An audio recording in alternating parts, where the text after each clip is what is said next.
That Lord.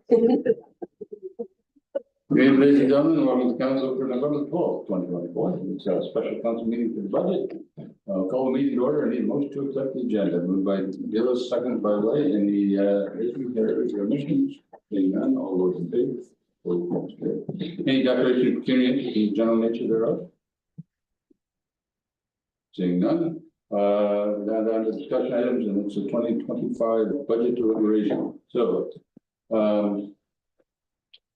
don't know if anybody wants to make any initial comments, but I was wondering if council would be agreeable to the idea of if people have suggestions for changes to the budget, we just kind of make a list of them. Julie will do that, and rather than change the budget as we go, make a list and then go back and say which ones do we really want to do and which ones don't we? So kind of in a parking lot of potential ideas. And that way, hopefully nothing gets lost as we go along. And at the end of the day, we'll say, oh, I was going to say that and make it off. So not necessarily encouraging or discouraging any changes, just wanted to make sure that we capture them all in a relatively simple manner. And I think that the potential 10% increase probably some nights amongst council about any changes that are necessary to happen. Any initial comments from council? Councillor Turner. I think staff did a really good job putting this together. I realize it's only the second time that you've done it. And like I said, good work. It's not your fault that we have to chew it all up, but you did a good job. Anyone else? Councillor Whitman. Well, I would echo the councillor Pickett's comments and agree with that. I was a little bit disappointed to see the almost 10% increase proposed, but we also, as council, agreed to undertaking fairly significant projects in the next little while, and they come with a price tag. So I would very much like to see that number go down. I'm hopeful that we can find some savings, and the policing budget in particular, to me, is a little frustrating, given the level of service and the amount of increase year over year. Amounts to basically 3% right away. So that's a little disappointing as well. But I think we'll be able to get this down to a reasonable amount. Anyone else? I would say the same. I think well, the budget isn't what I would call particularly pretty. It actually fairly represents sort of the deliberations and aspirations of council. I would say that there seems to be a fair degree of or a fairly high degree of expectation from some committees as to wanting to advance parks and recreation, which I'm not really opposed to. It's just when and how we do that.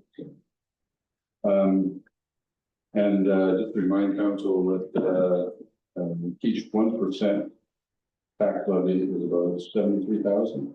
$73,000. So if you want to cut 1%, find $73,000. We want to take out. So that's kind of, in my mind, kind of a benchmark. It's sort of what's this going to. Anyone else? And then we'll get right down to Brooke presenting the budget. So, Councillor Webb. Before I even opened it, I had kind of in my mind, I had a conversation with Brooke, and she had said that the OPP costs were going up, and I knew we had some significant projects with parks in Brownsville and Mount Elgin and the addition in Mount Elgin. So when I did some rough figures at home, I came up with a 13% increase. So when I opened it, I thought, I mean, things are getting more and more expensive all the time. I'm well aware of that. We're all aware of that. Echo the OPP cost was kind of hard to swallow, but I think there are places we can chip away at it and bring that number down. I don't know what number I'd end up with, but I think we can get it down. someone. Well, I'm pretty sure the 18.6% for the OPP is probably not negotiable, so That, I know, that's a non-negotiable, I'm aware of that. anyway, okay. Brooke, you ready to start this and you'll just tell us what page you're on and anything you want to raise in any of the pages? So. Yeah, we can just start with the summaries, I suppose, on page 2. Get started. You're in the general government? So there was a $25,000 contribution from the reserve in 2024. It should not have fallen under the council's operations. It should have fallen under general government. So that's why council operations looks like it's such a significant percentage. It's actually not. So your 2024 budget number should be 175,000. Which puts your increase at $2,900, which puts your percentage at 2%. The next time we take the budget, you'll see. No. We, throughout the whole budget, we've used 1.9% cost of living increase. That is September to September. CPI. I would assume October number will be coming out shortly. And I will adjust it to whatever that is. And also just a note, same with insurance across the budget is we set a 7% increase. So for council's budget, 1.9% increase to the annual remuneration of councilors. In 2025, we have the volunteer appreciation breakfast with the boards taking place. So we swap that every other year with the evening event.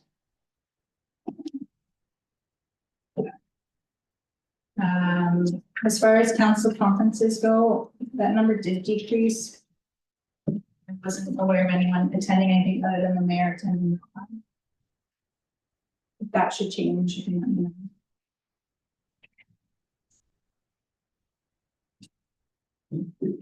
Any questions under council operations?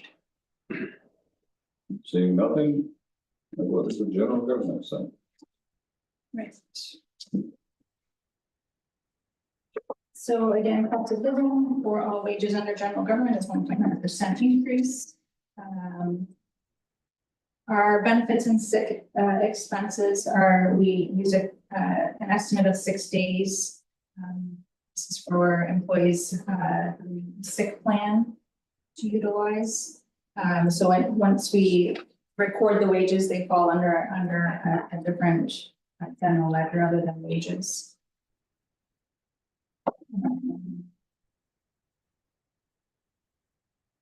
We've had an increase to asset management contract with the Oxford County due to their staff increases. I believe we're in year 3 of 4 in our contract with them. 2025 is year 3 of 4 with the asset management group there.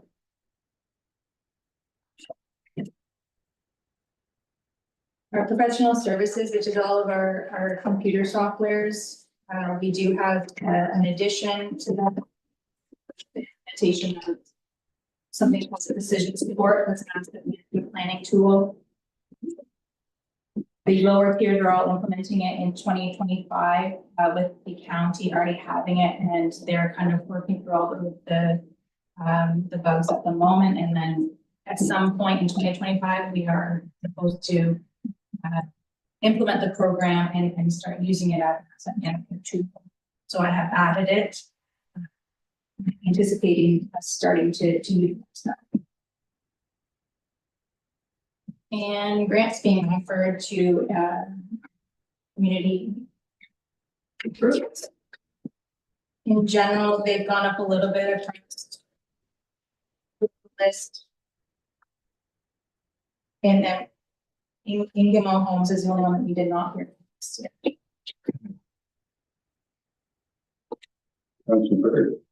Could we put Lawson Trail on the list? I see a $1,500 increase. I'd like to know a lot more about that before I'd say yes to that. they're coming to do a presentation, it just hasn't happened yet. Yeah. Just because it's not a lot of money, but it's a big increase. Yeah, they're doing a presentation shortly. Councillor Young. Thank you, Mr. Mayor. Citywide asset management planning tool. Mhm. I thought the whole purpose of us working with the county on this is that we didn't need to implement our own system, but that the county was going to look after that for us. So if we're implementing software here, buying software in order to do asset management, what's the county doing for us to build that work in? They kind of do all of the setup, all of the training of this, that's so that when this contract does end with them, going forward, we'll have this set in place to use, so we know decision supported, it essentially puts our assets in the system at the condition that they're at right now, and then it's to be able to show us future, what to choose first, essentially, what to improve on first. So once we're done with the contract with them, this is supposed to be what we'll lean on to use. Good. So then follow up to you, Mr. Mayor. This contract with the county then is only a 4-year contract, and it is going to be wound down, and that person at the county is going to be relieved of their duties at the end of that contract, I don't know, that's, I can find out, but because this is where we start racking up excess monies, is when we start doing our own work after ending a contract and that person doesn't leave the county. good. That takes us down to our office equipment, in 2025, just based on our computer, schedule. We will be needing 2 desktop computers and 3 laptops. This is funded through our computer reserve. We had new office chairs on our 2024 budget, and we just haven't got around to ordering those, so we're hoping to get some new ones ordered. There are some staff in need of new chairs early in 2025. So these are staff chairs, not council chairs. And then the next capital item is the purchase of the land, future township office daycare. And as you can see, I've created a new capital debenture. This has not gone through yet. We have not reached out to the county yet, but we will in the new year. And we're estimating 5-year debenture and 1 payment in 2025. Seeing anyone, so things for the parking lot, I would suggest that we take $100,000 out of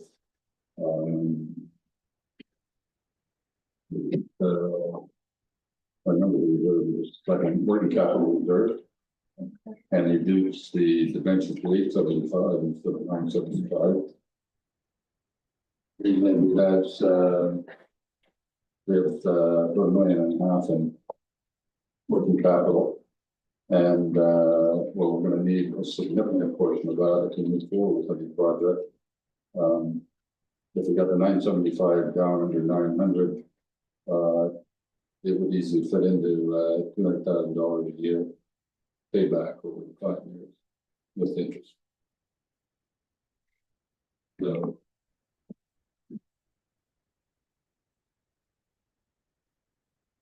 just an idea, we'll see what happens at the end of the day, so.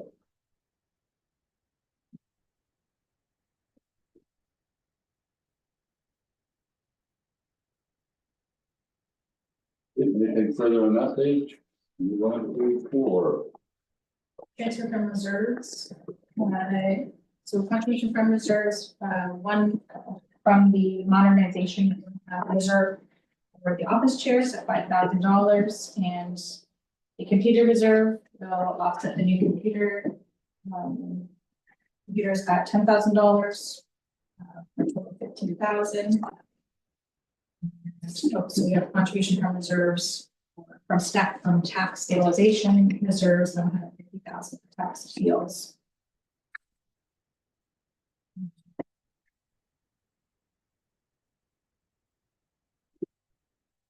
our annual transfer to reserves, we generally annually transfer tax stabilization reserve 50,000 to the tax stabilization reserve, 10,000 to the computers reserve.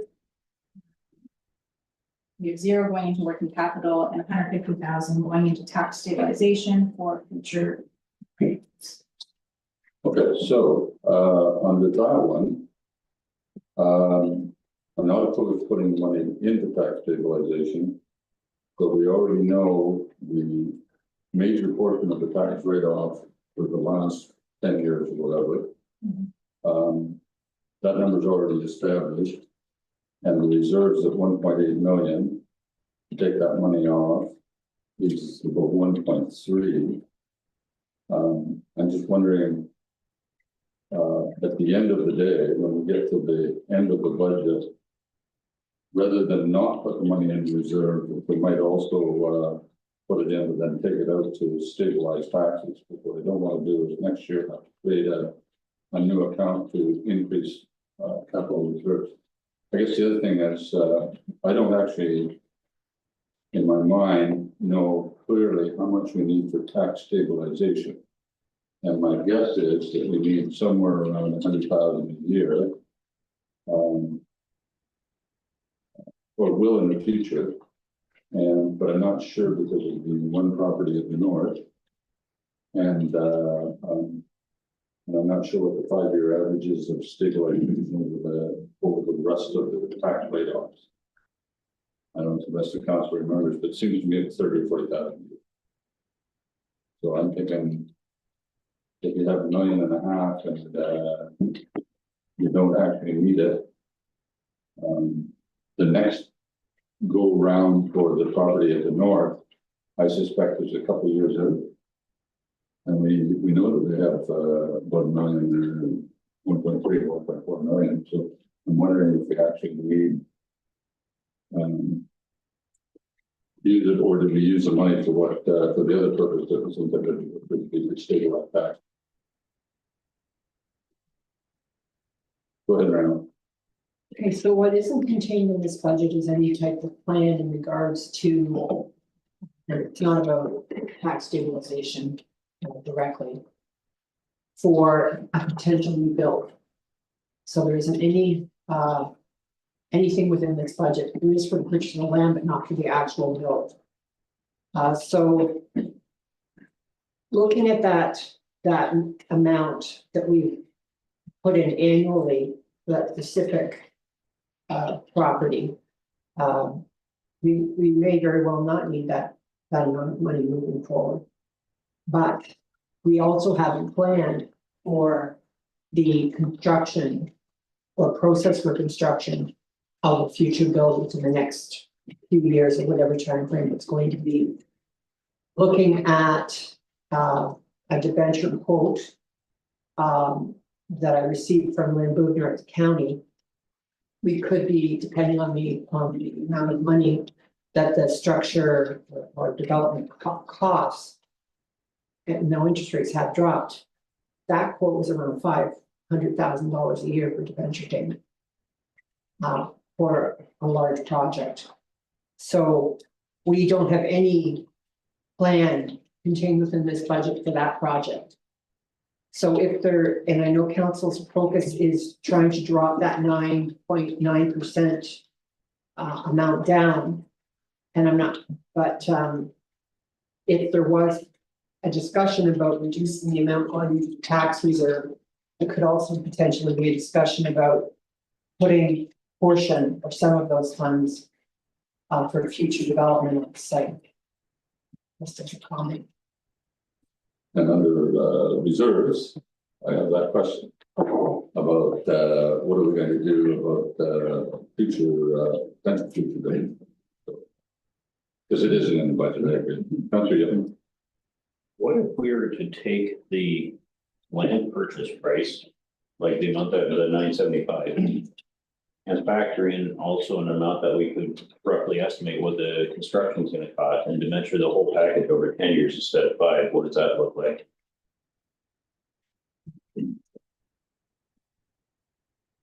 Because clearly this is going to be more than a 5-year project.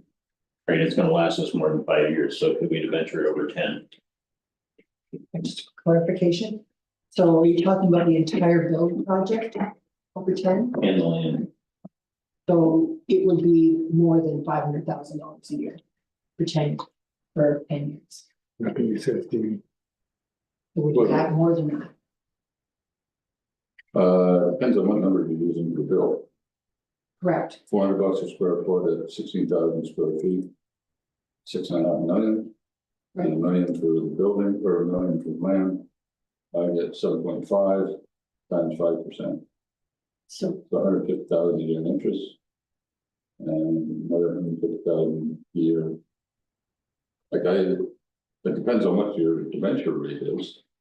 so it's over I'm guessing it's not 5%. less than 20 years. It was not less, I can't remember the amount of time. Yeah, It was over so- it was over 5%. And there hasn't been any discussion yet regarding any, like, I'm not sure if that 400 square foot includes, energy efficiencies as part of the development. So that would be a discussion as well. Just Zorro's was under 400 square foot. I think they will. No, it's a very plain and simple building. Like a plain building, it's not Mhm. fancy anyway, but I was just using that as a rough number in my head, so.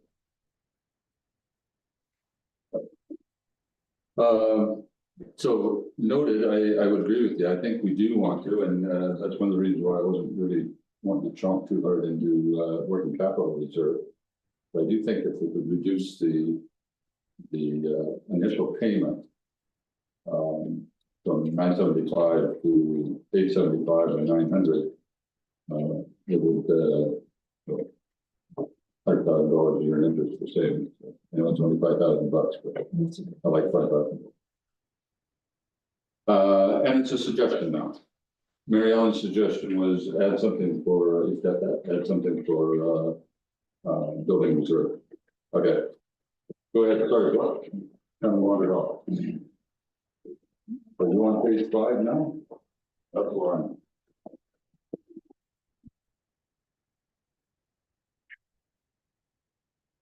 Do you want to go through it, or do you want council to ask any questions? I think it's probably easier if council just ask. Is there anything that jumps out that you wanted to mention? Or is there anything that jumps out for council? On page 5? Go ahead, Craig. Through you, Mr. Mayor, just a question about memberships council. I know it's at 6,500 and we've never got to that level before. I just kind of wondered what's all included there.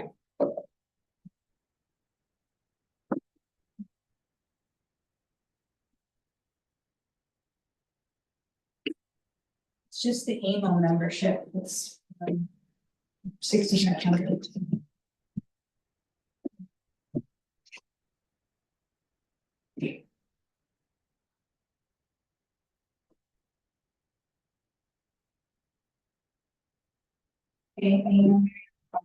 Percent. Just By population, it's based on population. I'm not sure if Tapico was in there.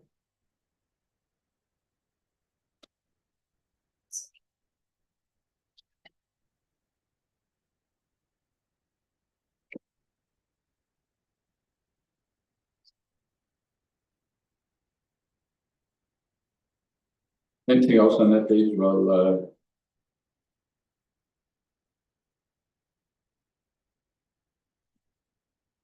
Julie, 32,000 when they went for the next election. That wasn't. It's usually. You think so? Okay. So 2023, we're at.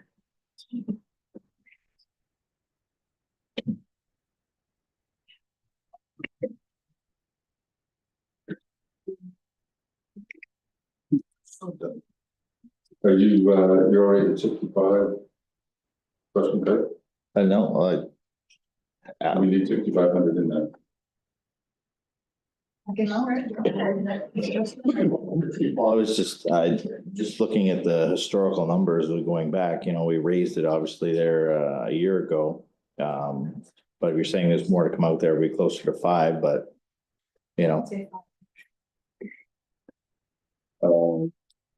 Or not, 1,500 off memberships for council operations. Right. Good, anything else on that page? Page 6. Go ahead, Mary Ellen, you have a question on page 12. Right, if council could tell us what conferences they'd like to attend in 2025, we could firm up that number.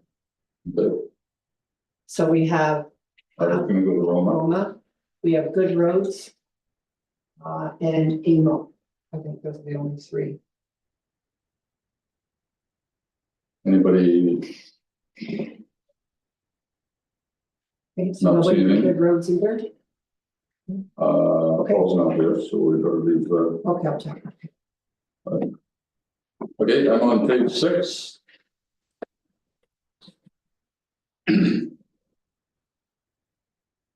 Sunlight benefits goes up 9%. No, sunlight benefits are going up, about just under 3%, as a total, but we've added, one administration. One more person. Yeah, it's our family plan, so it's, Okay.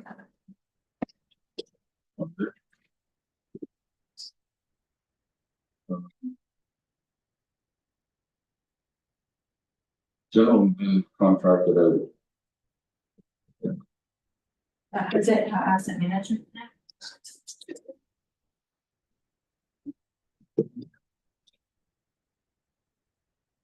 So, all right, and then, the next one I had was insurance.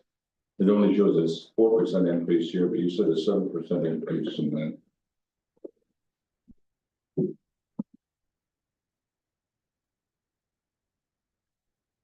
The actuals, it's 7% on the actuals, so we actually paid in 2024, 92,000. I know, but I'm looking at 2025, and that's a 4% increase. You said you thought the rates were going up 7%, that's why. Must be a couple thousand short here. It's just 4% over the 94,794. That's right, that's a 4% over 2024's It'd budget. be 7%. I know, It'd be 7% if you take it over the actual. but the earlier page said that they were using a 7% increase. Above actuals, above what we paid in 2024. Oh, okay, so it is 7% above the. Above what we Okay, paid, yeah. thank you, that's my. Okay.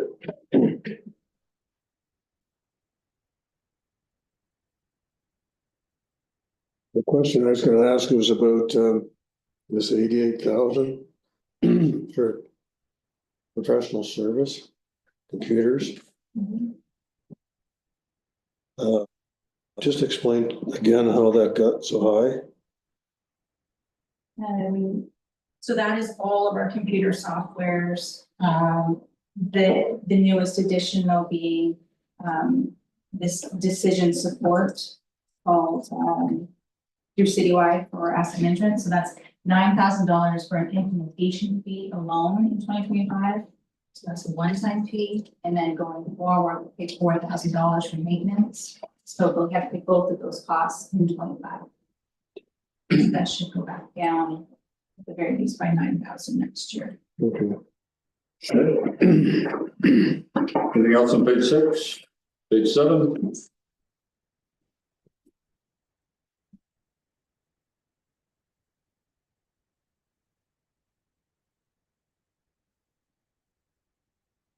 Just because I don't know what it means. Transfer to obligatory reserves, general government DC, development charges. 22, 23, nothing in 24, and nothing in 25. But Oh, there will be entries in yeah, go ahead. There will be entries in 2024 and 2025. It's a fee that the township collect as part of the administrative portion of the development charges. It's an obligatory reserve because that's all it can be used for, and it's legislative. So any monies that we collect over the course of the year in DCs, there's a percentage of that that's directly related to admin. That's when you see an entry there, it's being transferred into that obligatory reserve.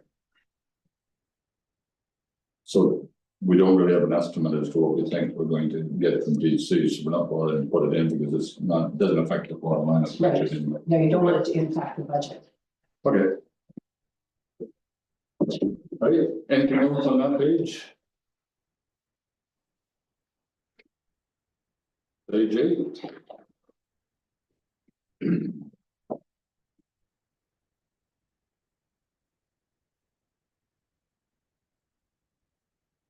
Councillor Bills. Just a question on the top of the page there, course tuition review, health and safety. I see they were high this year and then they're expecting to go down next year. Is that somebody took some extra training this year then, I'm presuming? But over in 2024, this year, because all staff took first aid training.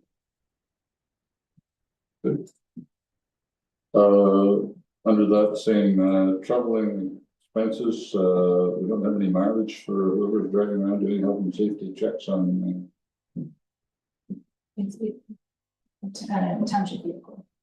okay. Good. And caretakers down to $1,000, is it added in on the following page? It is, Caretakers, yes. okay. So why did we switch it from, admin buildings? to Something else?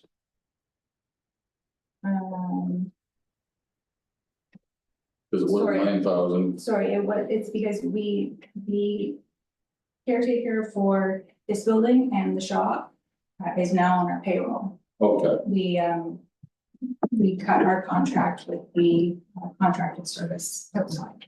okay. So now that falls under general admin wages. Okay. Thank you. Councillor, I just had highlighted the line above there, building maintenance, 25% increase. Could you outline what's in there?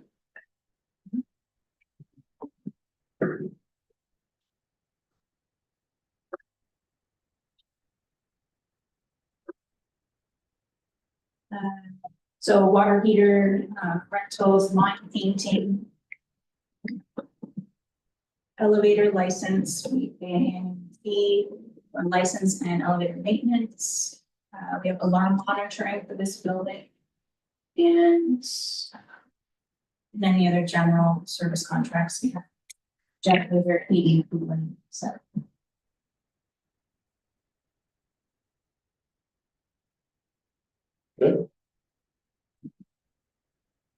page 9.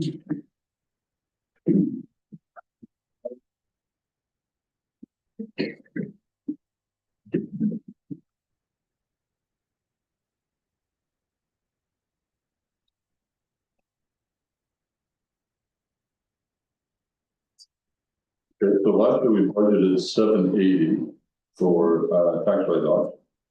So that would come out of the stabilization reserve. We know that the cost was 550. Approximately, so 230 stays in reserve. Yeah.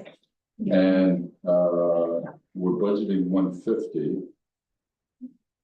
But my guess is that we won't get another appeal to the large one. That's why I was asking, what's the smaller one, like all of the Right. little tiny ones that we collect, and that's why I wanted to know what that number was. I will look it up, Dave, but Okay. I don't think it's, so there's tax write-off finance expense on the, just about total finance expense. You can see in the actions, it's very minimal write-off there. Well, Sorry. yeah, I guess, like, and it's all over the place, because anybody can appeal at any time. Mhm. And, but we tried to, that's what the $50,000 was for, was to put money away so that at the end of the year, we had some write-offs. That we weren't anticipating somebody tore down a building that, you know, they got it written off. So we had money to pay it off, and that's what I was trying to figure out, kind of what's been the average for the last number of years of what we actually rolled off and had to pay back. Without sort of setting that number as 50,000 too high or too low. And do we have a sense of what the North Appeal is going to be going forward? It's a bigger chunk, and we now get 24%, I think. But our appeal will be 24% of the. But we don't know. So 21 to 24 is next. whether they will start that now or whether they'll wait till they get a few more years on so that the numbers bigger makes it worthwhile. Counselor Pepper. Just for discussion. After we write this check for the appeal we lost, how much money will be left in that reserve? 1.3 million. 1.3 million? Knowing that we owe 4 more years. Oh. And the number is bigger, not smaller, because there's more building there. And they're gonna appeal for, or try and get a bigger write-off. Counselor Yellen. The current settlement in that case, how many years did that cover? 11? Yeah, 11 years. That's 9 to 20. So averaged just over 50,000 a year.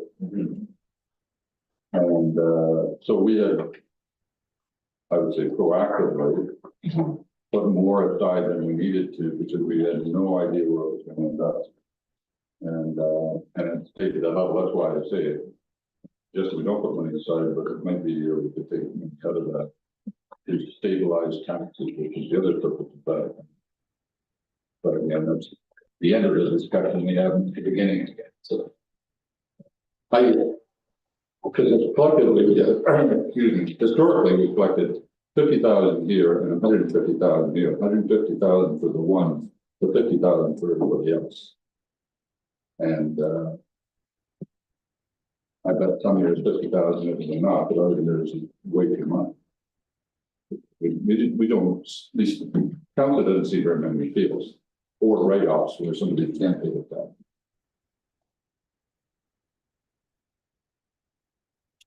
Okay. Anything else on page 9?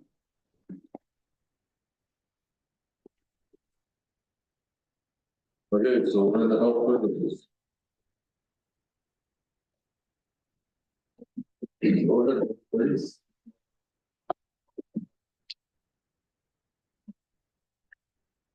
We will, as we continue to see, grant, applications come in, we'll get more presentations coming from, starting with the cemeteries.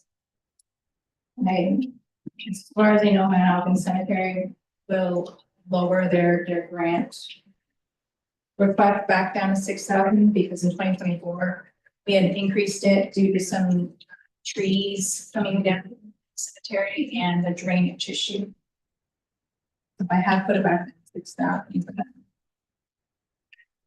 And last year, the mayor brought up any unused or unclaimed, so to say, grants for the cemeteries to. So I have started a cemetery grant so far. I put Delmer Cemetery's 2024 amount in there.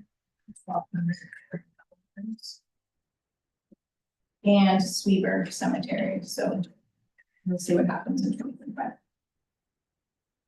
If they don't ask for their grant, you're suggesting put it in reserve.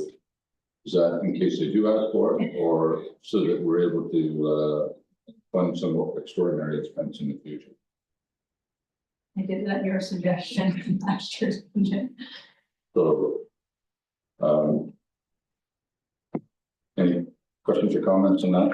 Councilor, Well, it seems to me in the past 12 months, we've received correspondence from other municipalities where at such point as some of these cemeteries become defunct in terms of being able to operate, they automatically become property of the township. And so if that happens with any of these, we're gonna have to be able to carry that expense.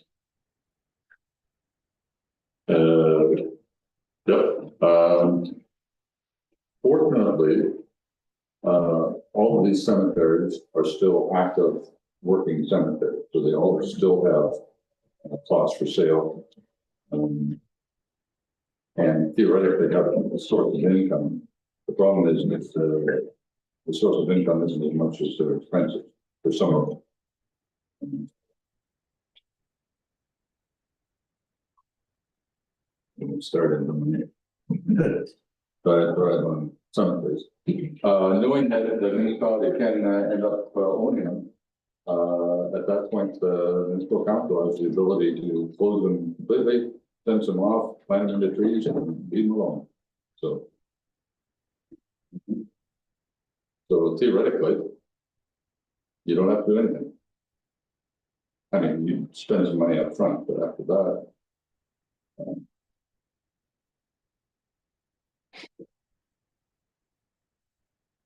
The only people that can complain would be plot holders. And very few of them Family. would be, no, family can't, that's the plot. Council, yeah, Well, we could always try what they do in Holland. They charge an annual fee for the maintenance of the plot. And if you don't pay, you give up your plot. so, well, number of options, Ministry of, what is it, Solicitor General? No, Consumer affairs, yeah, Yeah. Consumer Affairs, this is right. consumer affairs? Yeah, corporate consumer affairs. Consumer affairs, yeah. Okay, I'm on page 11, at the top, grant request for park committees. Anything you wanted to bring up, Will? They're overall, they're down from last year. However, we do have a new grant structure that we were following. So they're down because you're not cutting grass or pushing stone. Okay, The idea for that was if the township was gonna add those to our budget. That all park and hall boards reduce their grant request to the township by that much. I did add the Folden's all boundary funds, like Folden's line as health and safety issue. So it's in the contract of the parks.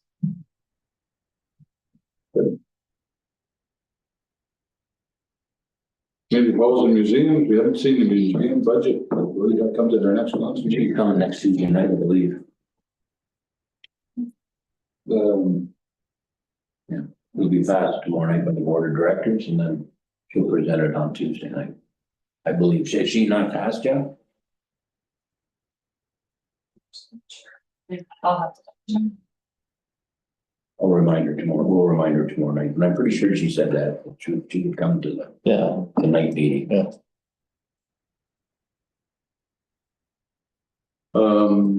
Any questions on the rest of that page? Councilor Parker, please. Yeah, I'm a little confused, I guess, about the lawn maintenance. I guess this is for Adam, so you've got 31,104 in here. What's the deal on lawn maintenance, where are we at? But the initial thought, what our plan was reduce 2025's cost for snow removal and grass cutting from the parks budgets, and then add those costs into a separate budget or a township budget that we would cover the cost for that. And park board and all board would decrease that from their budget as well. So we really didn't see that in some of the presentations. It was, the operation was kind of brought back into the same number as say 2024 budget request. So that's what our intentions were, is to still have a reserve or still have a budget number controlled by the township for grass cutting and snow removal. And remove that line from parks and grants and then all board operations. So this 31,000 went into your budget, I don't believe it was my budget. It was more just a budget we created for that. but the township is going to cut the grass. That's, well, the township is gonna be in control of it. So whether we are gonna do it personally or shouldn't say personally, but in-house, it's probably not gonna be presented this year now, but we would control the grass cutting and snow removal. So the grants say that you smell out, for instance, for snow removal. Say they used 5,000 budget. We would take that budget or put that into another operation. Because we did approve 125,000 for you to buy lawnmowers, fix up a shed, put in a It washroom. was approved to include, council included to approve it in the budget. I don't think did we include it in this budget? I couldn't find it. That's why I asked the question. We didn't think we'd do that this year with the uncertainty with waste management. What we're gonna do in waste management going forward 2026.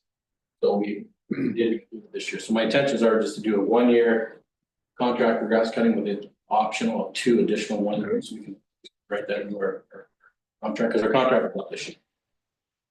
I don't want you doing it anyway. That's just my. Any other questions on page 11? Thank you. Just curious, the installation of security camera at Brownsville Community Center. That's under 5,000, so it's not capital, so. Where is it? No, that actually, this would be paid for by the municipality. The hall has already paid to have a system that it currently has, and it's not working sufficient. So from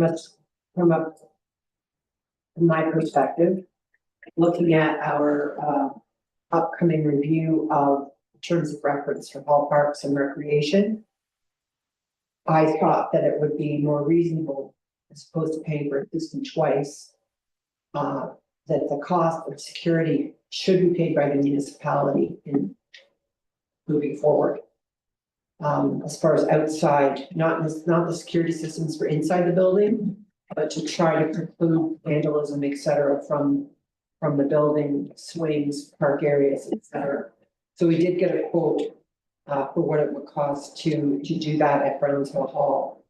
And it's similar to the system that Public Works has for your shop, that seems to work really well, and it's much easier than the current system, which every time something moves, I get a message on my phone.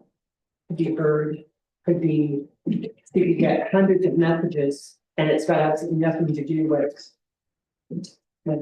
anything in particular. So that's the thought for it being added. It is not a capital cost. So it would be going through the operating cost contracted out 165 under health services for approximately $4,000. Councilor Becker. My last question on this page was the 15,000 for the Fulton Hall boundary fence. Just so where did that figure go? Because it's not in their ask now. When it took you over 2 pages, it's not there. So where is it now?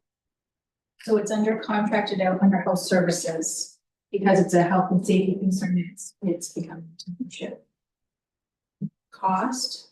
So it is under the contracted out under health services. So that's good news for Fulton Son. Good. That's the right decision. Any other questions on that page? Noting, all of the halls decrease except for Brownsville, and it increases by almost 5,000. Wondering, Yeah, I can speak to that. whatever. That's not good. Now, if you look at their page there, their actual submission, 26, page 26.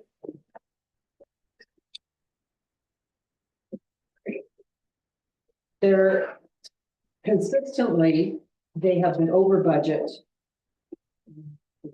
for repairs and maintenance. They look at 2023 with 17,000, 2024 is at 9,000, budget was 6,600. And that's why they've increased the operating budget, because it has been consistently over budget for a period of time. The question might be why they're over budget then. What is the matter with the hall? Well, there's the piece where instead of fixing something oneself, like some of the hall boys do that now, it's being contracted out. So those costs are higher.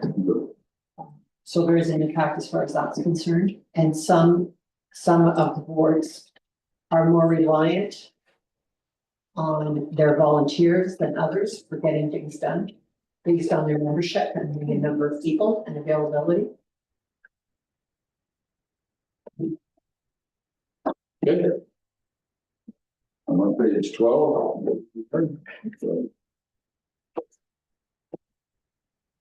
Questions on 12?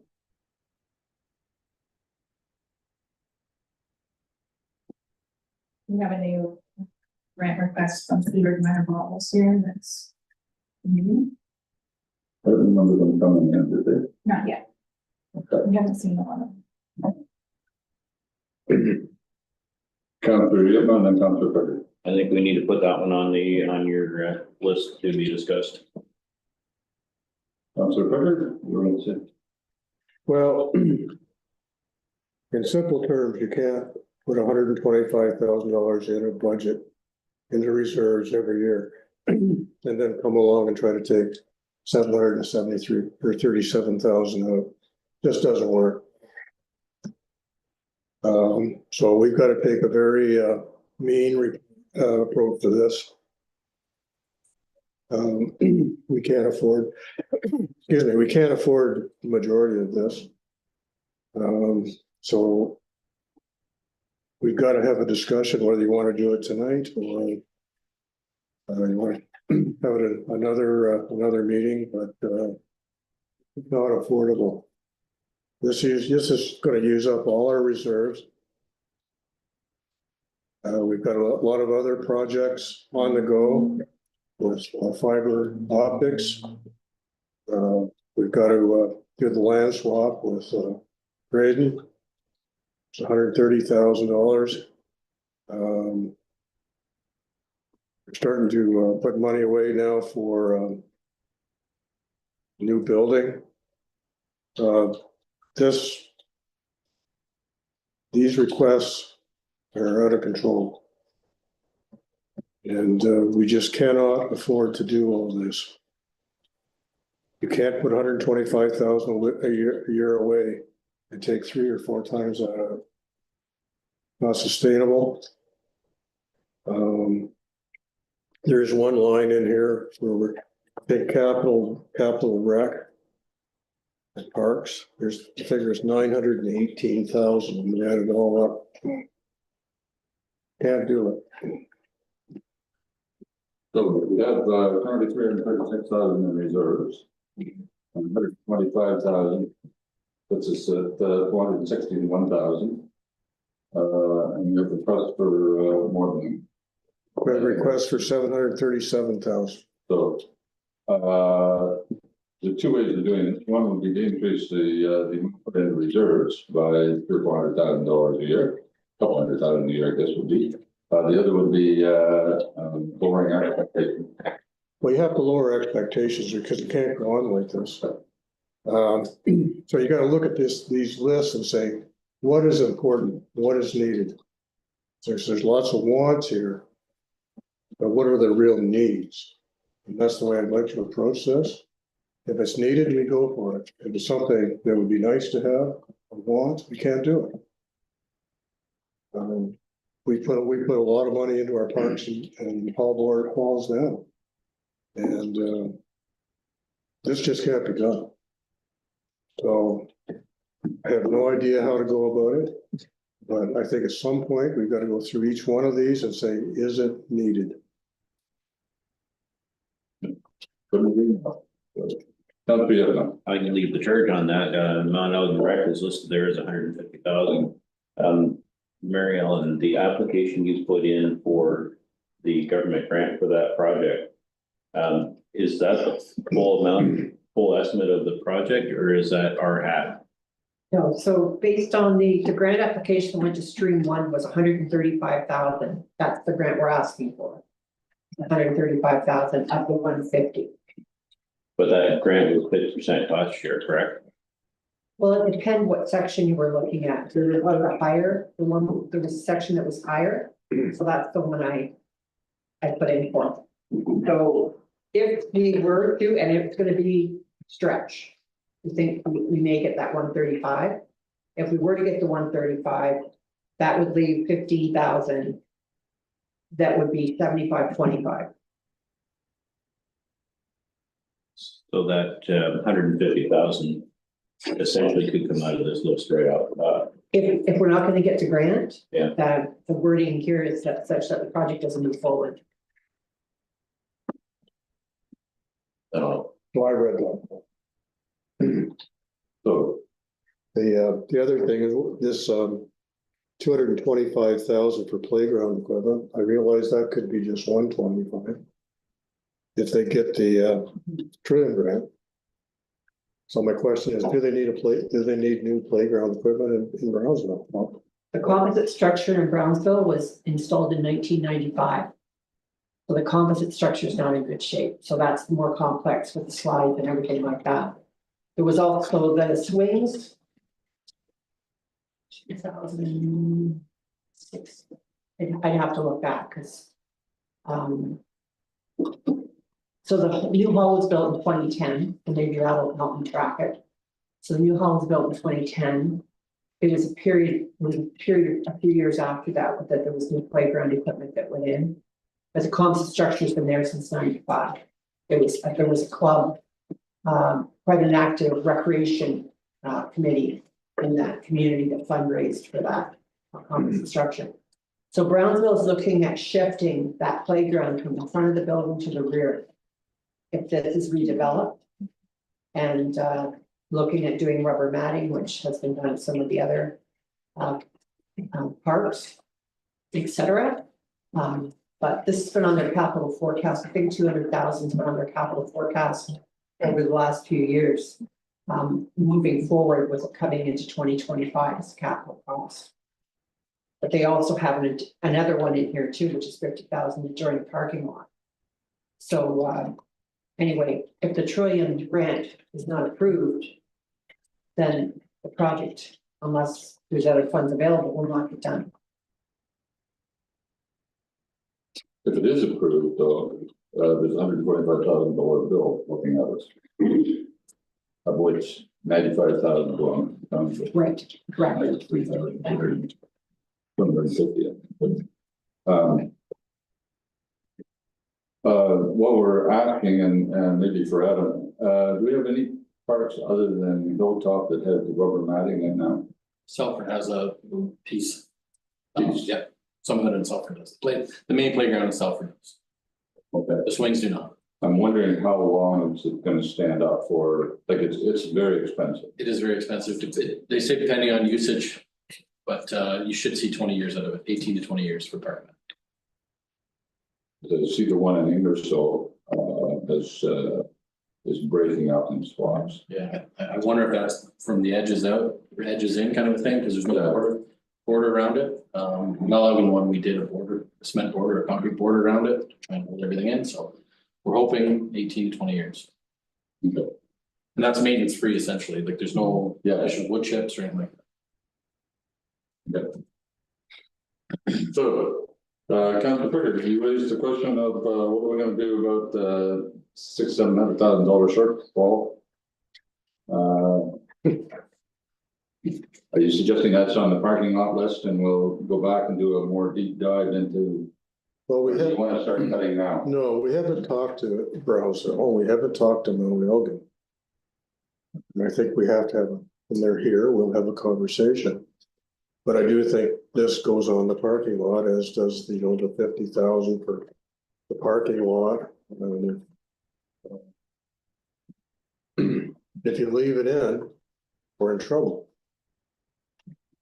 Cause we don't have the money to do this. We don't. So you can cut it now, or you can have a conversation with them when they're here and then cut it. Nice. Anything else on page 12? Anybody on the 16? One there I wondered about is the addition on the Mount Elgin Hall. Well, this is basically theoretically coming from reserve. We don't have enough reserve to cover all of these, so therefore it's not coming in reserves. Is there any chance they're gonna build it this year? And would we in fact be further ahead to take our 75% or 150,000, split it over 2 years? And assume that 75,000 of our reserves are just assigned to that project for next year.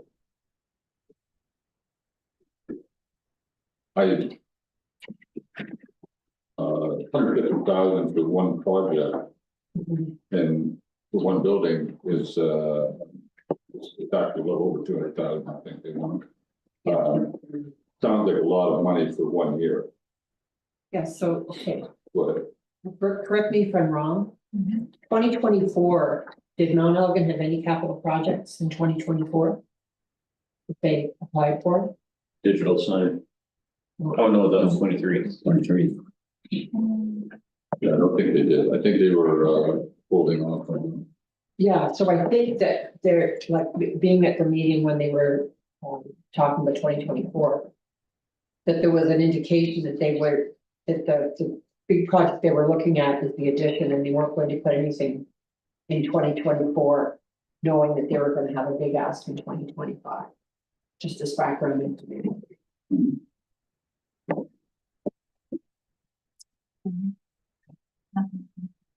So we didn't put any money aside in 2024 either. Well, just our regular transmission. I know. number. So we hadn't been actually counting on it, so. Anyway.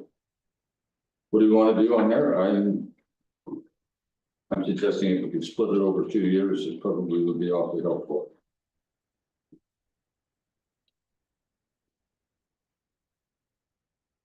Councilor Phillips. Well, either split it over 2 years or dare I say not do it. I think those are kind of the options. Councilor Lee, you wanted to say? You're talking about splitting them, the addition storage room over 2 years. Yeah, so earmarking 75,000 of our reserves for this year and adding another 75 next year. And that's, would pay our 75%, but there is enough money in reserves to do it this year. Hardly none. But as Councilor Pickard said, somebody's gonna get left behind here. Go ahead, Marion. So I remember there was a discussion in regards to comments on previous health and safety reports in regards to the storage of tables and chairs in that room that where the furnace room was. There's a door that exits the building. It was the amount of room or amount of things that were actually put in a room that was too small for what was being stored in there. So that's all I remember historically about the discussion of why we should be they needed more storage space for that community hall. Now, they do have a great deal under the stage, a lot of stuff under that stage. So they made good use of the space. But that's all I recall. Councilor Pickard, or sorry, Councilor. Mr. Mayor, so pretty much every room surrounding the stage in that hall is full of stuff of one manner or another.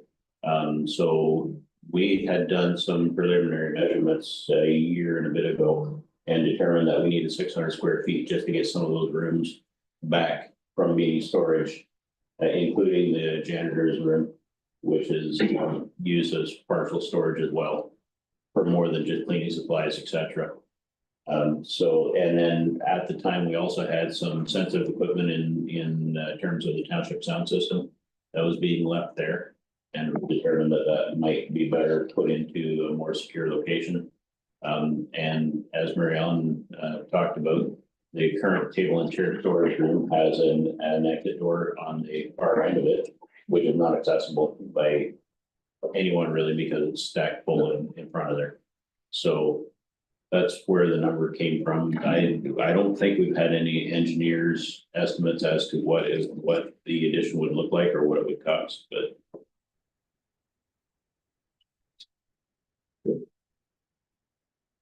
So what do you want to do with it? I'm not necessarily specific, but we're looking at the recreation budget. Both parks and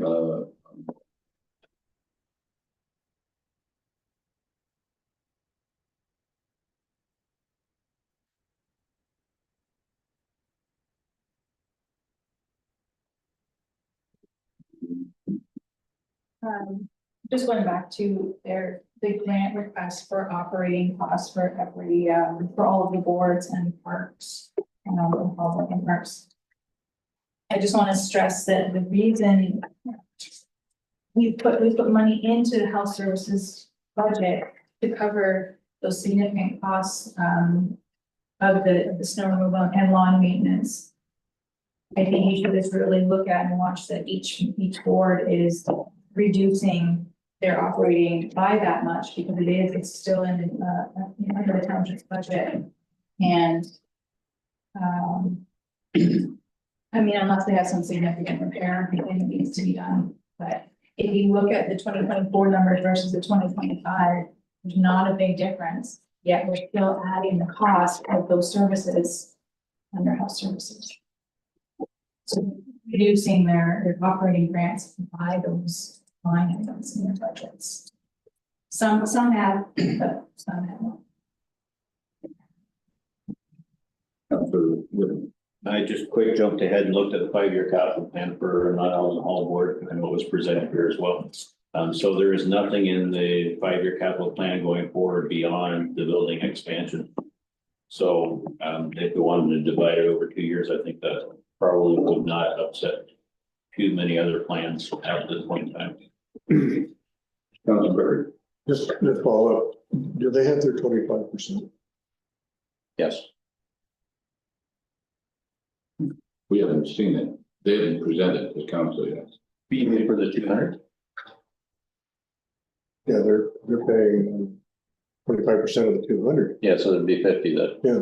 I don't think we would have the So full. maybe my point was, I was getting at, was maybe they could use a little time.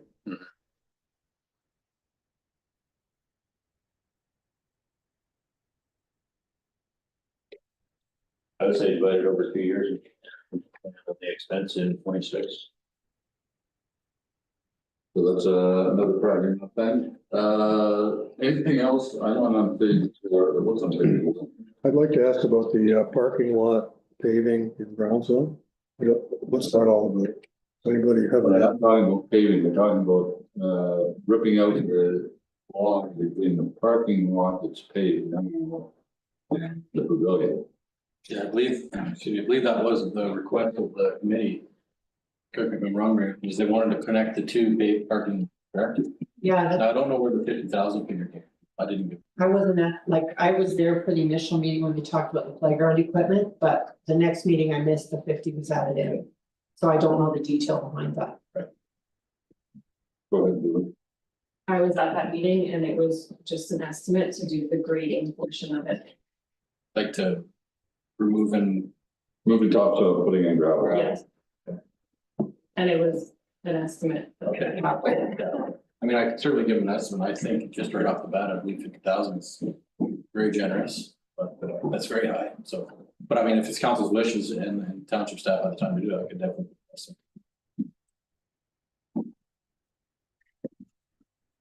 Everybody's just thinking of that and doing work.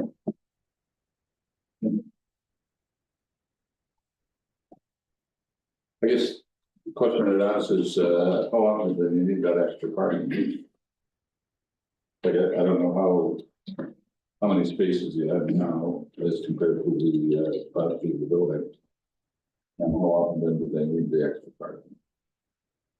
Like, if you have an outdoor event, you probably do, but then they also have the parking over the pavilion. Go ahead. That was Alan. my suggestion. As an option is if they do need overflow parking, we could just extend that sidewalk to the south. Another 75 meters or whatever it is, would be a lot cheaper, and they could still use that overflow parking to the south. If needed. Go ahead, Alan. There is some benefit in keeping those, like I understand wanting to connect them, but right now it's very visually clear that the parking here is for the hall. And the parking over there is for the pavilion and the park. You start to blend those. And I'm not sure what activity would take place, whether there would be a mix, but. You never know how people are gonna park. So. If the one parking lot's paved and one isn't, the preference would likely be to go to the one that's paved. And then they may lose some parking when you have a hall rental. I don't know. It's just, that's how people do things.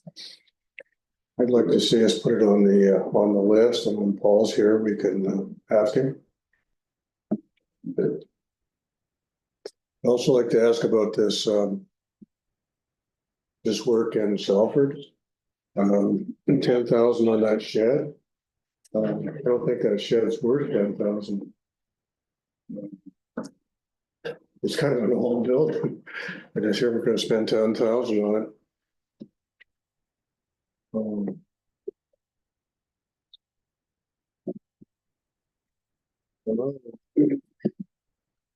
Don't think we can do the washroom and the shed.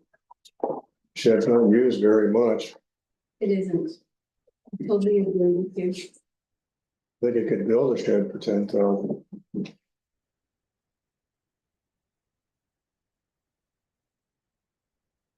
So, the drone software, they have cut their canopy shelter for the entrance. So they no longer want that. Right. Okay. Last year they had a storage room painting, not done in 23-4. So they had 5,000 in. Are they carrying that 5,000 forward and wanting another 10,000 or 10,000, I'm hoping we're carrying the other 10,000 over. the 5,000 forward?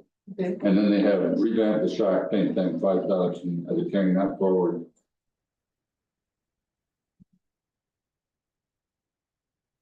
So they're writing that off and saying instead of 5,000, maybe 10,000. I asked, Mr. Finkelman when he was here and he said they were just both guesses. Because I really think that's a lot of money for what they're planning to do.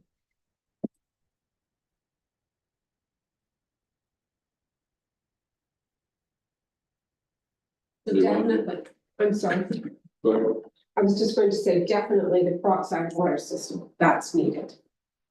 Definitely the storage room and paint.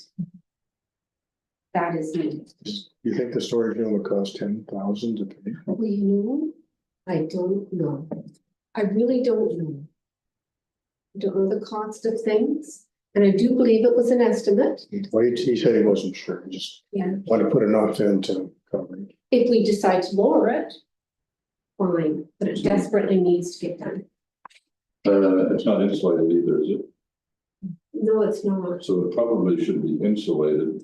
I mean, you're gonna paint full stone or block wall. Not sure how long the paint's gonna last on it anyway.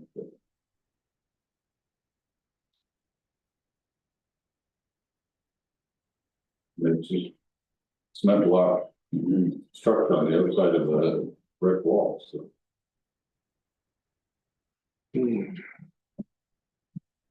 So I must speak up at this time about revamping the shack.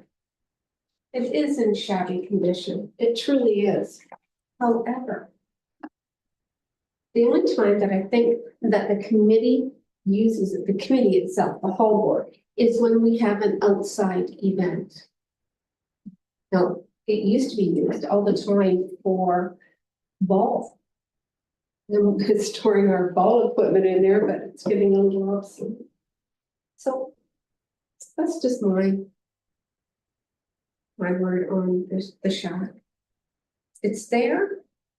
It's served its purpose. We don't want it to fall down unless we decide to tear it down. And I don't think that's the want of the hall board.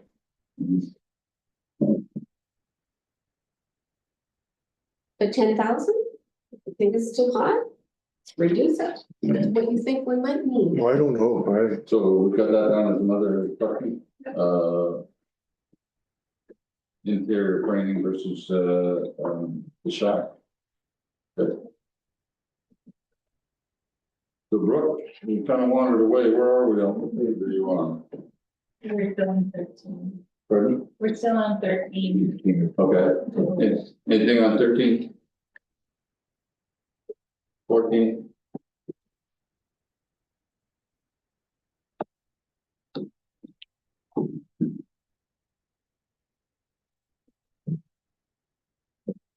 Councillor Gillis. This one might be for Mr. Pickard. The clay for Sweeper Parks for Tommy Williams, is that diamond clay now? Yeah. It is? yes, and the clay is very expensive. It's been the clay's been down a long time, and of course with wind erosion and so on, it's gonna be topped up. So they got an estimate, and that's what it is. I don't know.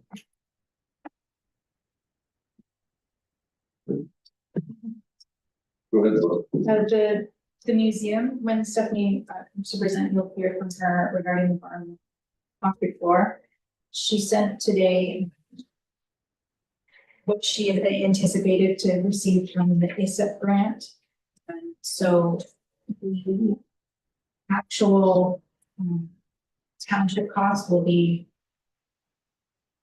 quite significant than it's there.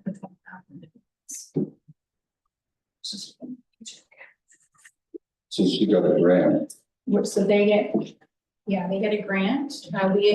We estimated the whole project to be, I put 32,000. Yeah, pretty soon. And they will receive an ISSA grant, so she anticipates that they could receive up to 19.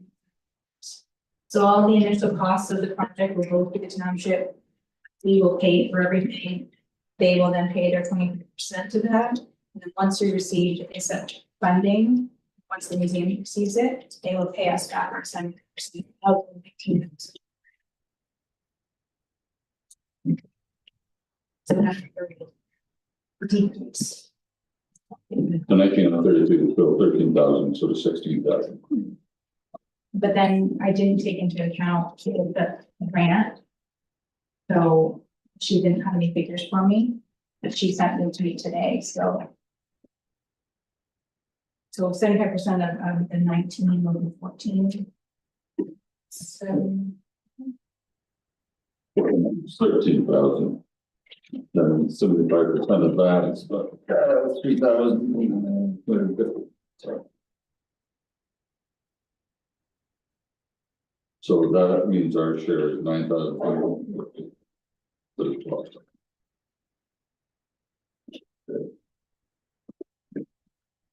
Anything else on page 14?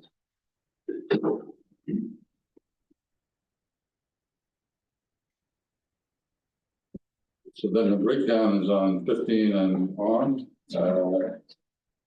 Any questions on any of that?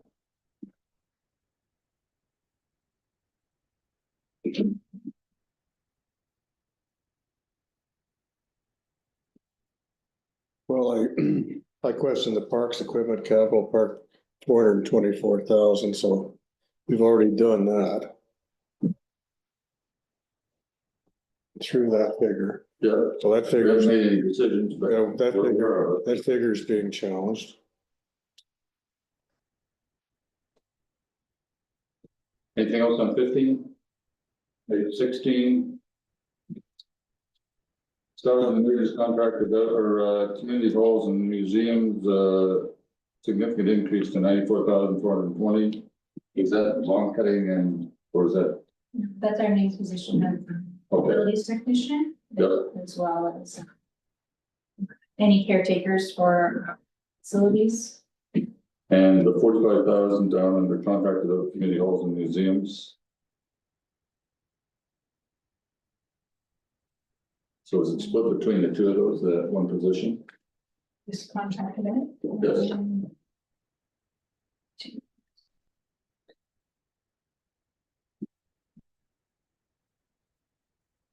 Sorry, so that is our lawn maintenance, our snow removal, and the security cameras to install at Brownsville Community Center. That's the 45.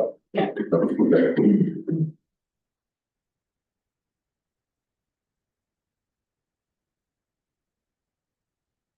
Any other questions on that page?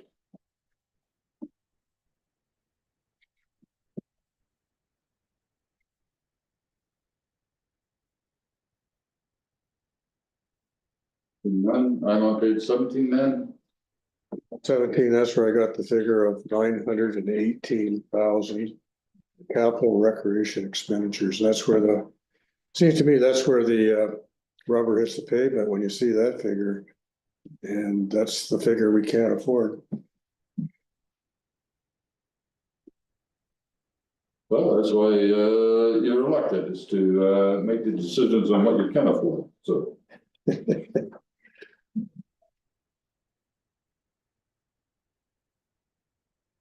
The real question is transfer to reserves. I go back to this again. We're only putting 125 in. It's not enough, the way this is panning out. You can't put 125 in every year and take out X number twice of it.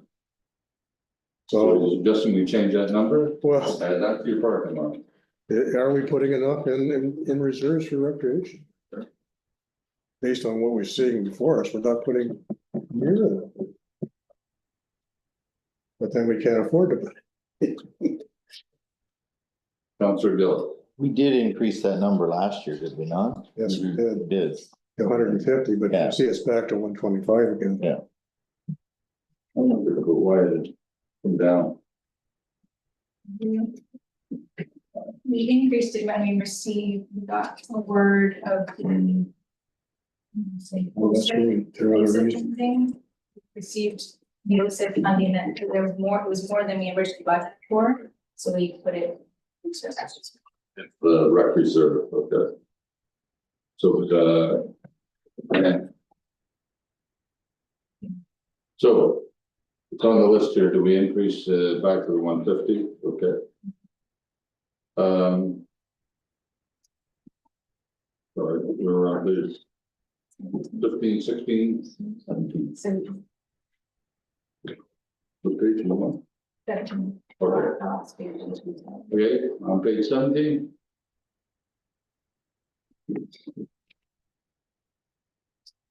Already raised the one issue, anything else on that page?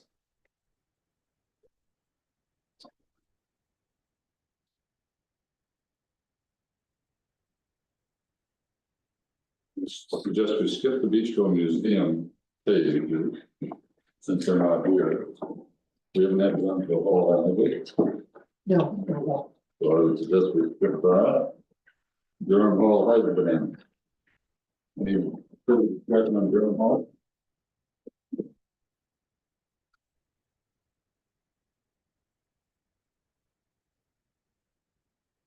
The page number, Oh, sorry, page 30. thank you.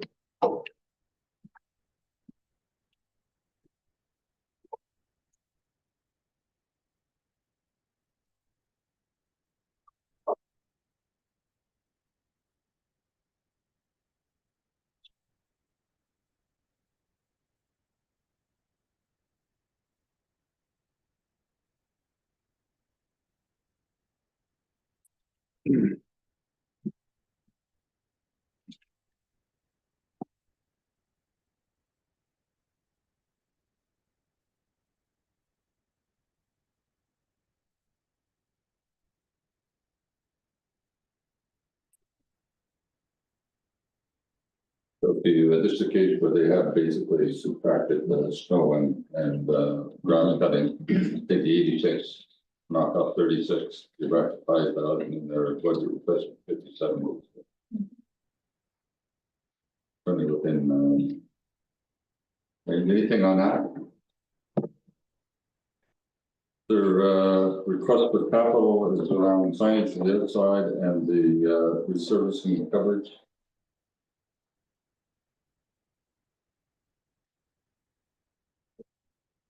well, we took the sign out last year. Maybe we should leave it in this year.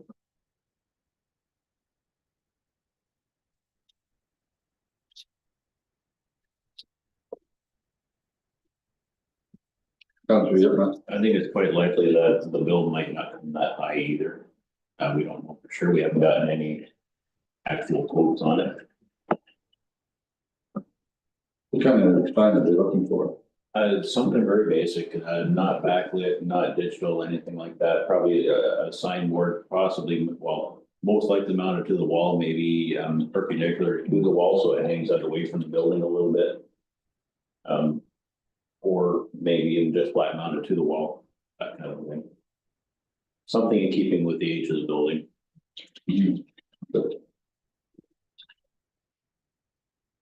They considered community futures for a grant.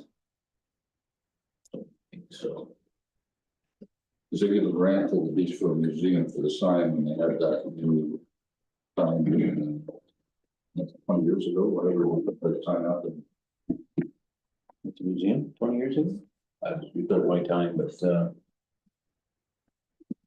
Maybe we got a grant for it, because it was business related, economic development, driving more people into the business. But, anything further on that, resurfacing in the cupboards? Yeah, so that's just to put a new front on the cupboards that are underneath the stage. To match the new kitchen that was put in there last year.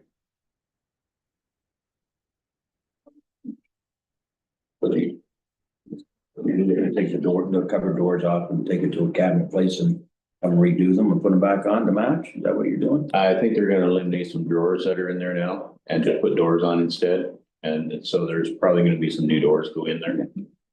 But nothing elaborate. They're not talking about redoing the structure at all, just put a new veneer on it essentially. Okay.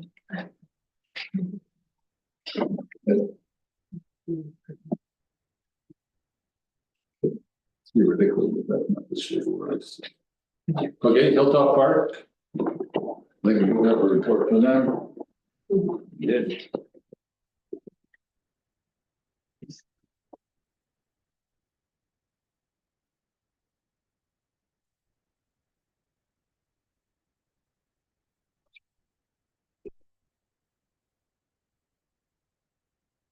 Taking them $1,500 off, so.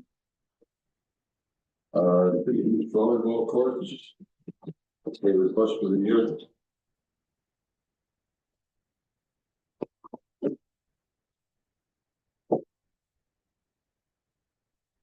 Comments? I know the hall hasn't presented yet, so it's just a.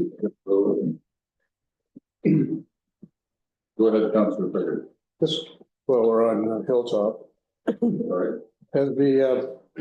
Has it ever been considered amalgamating these parks and amalgam? Yes.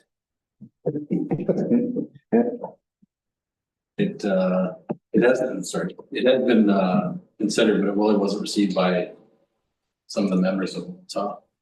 They don't want to do more than kind of, they're at their limit of what they.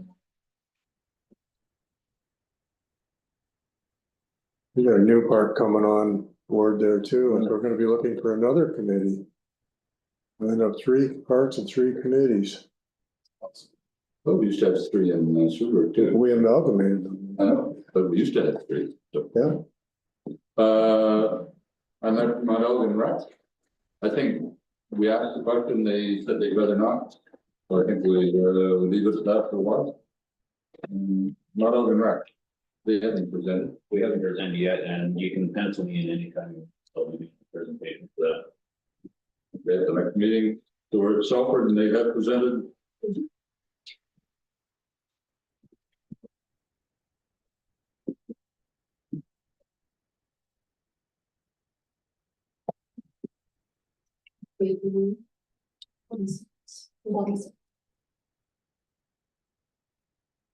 So this is one where there's not a significant decrease. By removing the budgeted 7,500, which is so far seems to be way out of line. Yeah. Page 46. I'm sorry, page 46.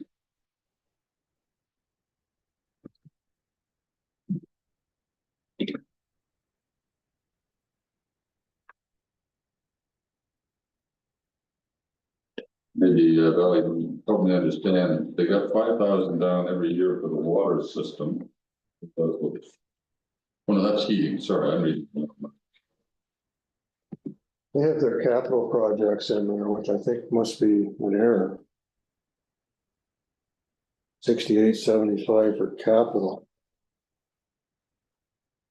And then they take the 6875 from their capital plan, so we're paying for all the capital. And they're paying for 0 of the capital. So I think the 6875 has to come out.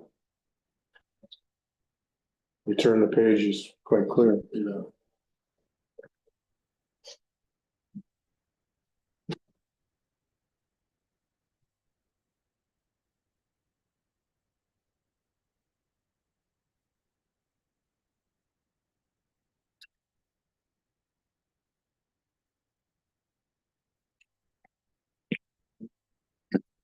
certainly make the budget look better. Well, I don't think they meant, because capital's covered on the next page. Yeah, They shouldn't have put it in there. So the way it's written, we're paying for all the capital projects. At full cost. So just needs to be fixed there. So I don't think their request is really as high as 13,000. No, I think that figure is wrong, Brooke. Yeah. Maybe if they added it in the revenues.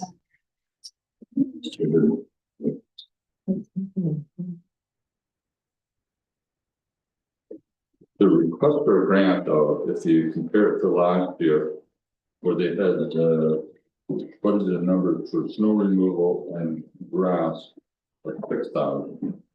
And, so the 15,000 should have dropped down to 9,000. Because you took 6,000 out. 675, isn't it? Yeah, there's 7,000.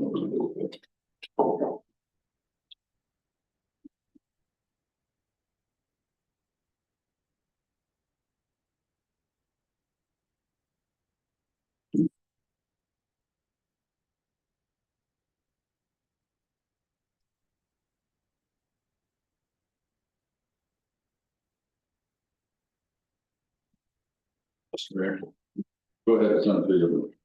Just looking back into the Durham Center Hall Board report, and there's the same error there. I believe that was a request from Eric's department to include the capital.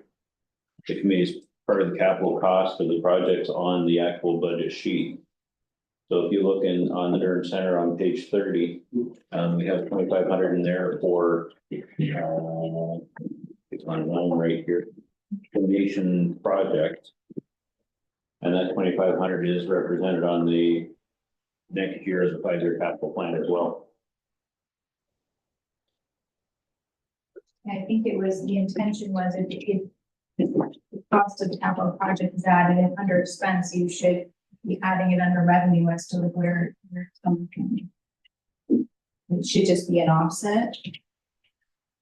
Okay, and I think that got missed here in Durham Center as well.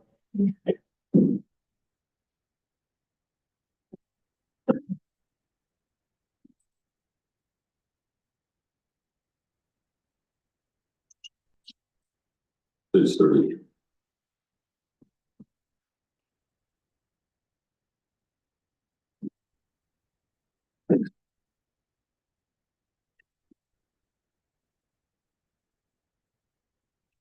So we're all in the, any further direction on that?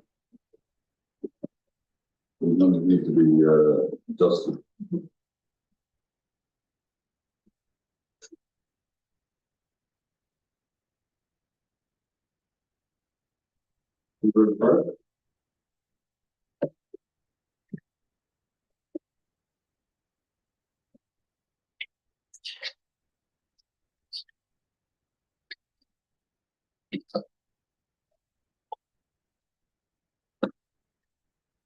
They have an appointment to come in. Oh, right. Now, the only, I can tell you up front, the only oddity here is the drainage cost of $4,000. We had to put tile in at the ballpark. So that's why. Otherwise, that figure wouldn't be that high, but they can tell you about that when they come in. Okay. And Fulton has been here.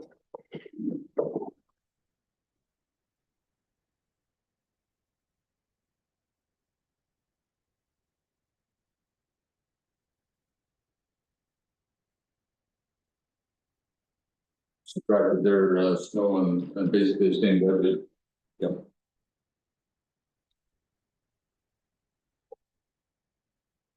Now they have capital for interior painting. We added that last Tuesday night because when they presented their budget, we were under the thought that we were going to have to pay for part of the fence along the orange line there, and that's now a health and safety. So we decided at our meeting last Tuesday night, the interior needs painting, with lots of chips on the walls and stuff. So that's what they put back. Basically, it's the same price as what was in the fence, Yeah. so. We just added that last Tuesday night, so. Where is it now? Is it on the operating? 55. Page 55. Oh, okay.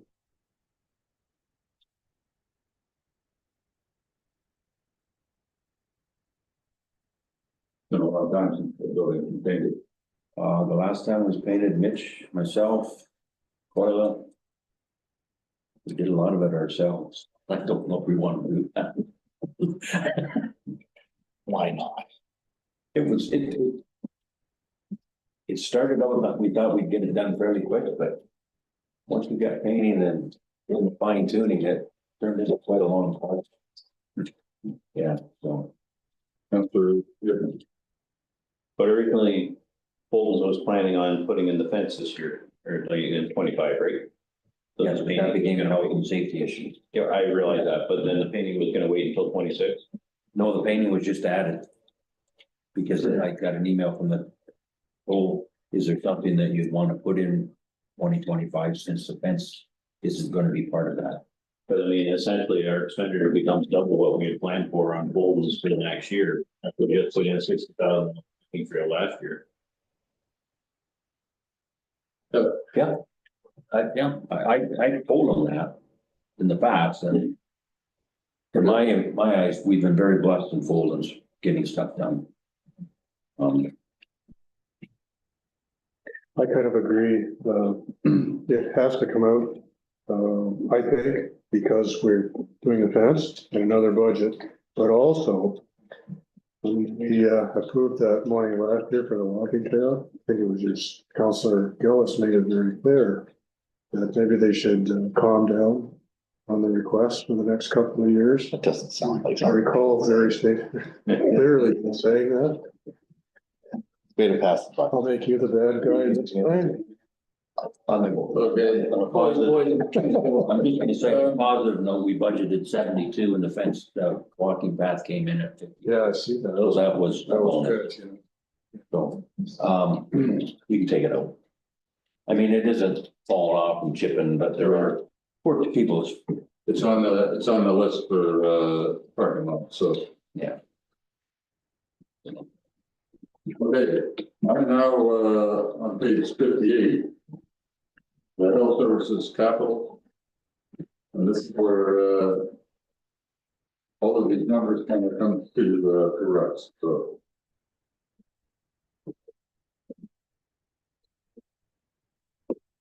And here it says annual transfer to reserve 100,000. That's, that circled, I'm not sure why that says 100,000, I thought it was 125. Okay, so. Possibly more, Councillor, the council was changed, so. So it's supposed to be. So is there anything, I'm not sure there's much point going through the 5 years here, but just for 25. Since we haven't made any decisions on these sort of things, other than, we just took out West Oxford. The playground up to We're gonna divide the Mount Ogden Hall project in half. well, it's in the parking lot to decide, because, I just, it says, here.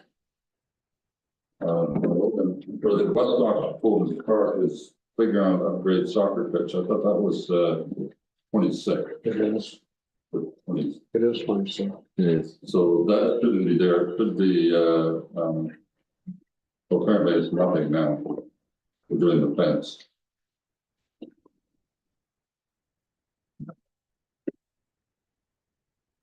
So, I suggest we take a, is there anything further on that before we move into, emergency services? We've gone through it, next time through it. people will come with their knives and. Okay, So I think if they're in the gallery, you mean us or in the gallery? I don't care. People in the gallery can bring their knives as well. Can't actually into the building, sorry. So let's take a 5-minute break and then we'll come back at 1:45.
The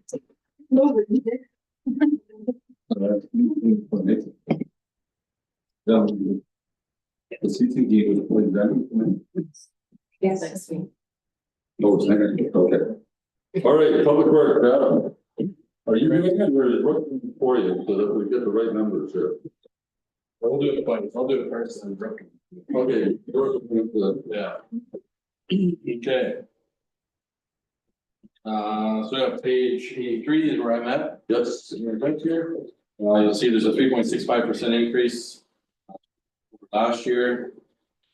See under, then it goes into the equipment cost there. There's a few highlights there. Equipment number 57, we're continuing to have mission control problems with that.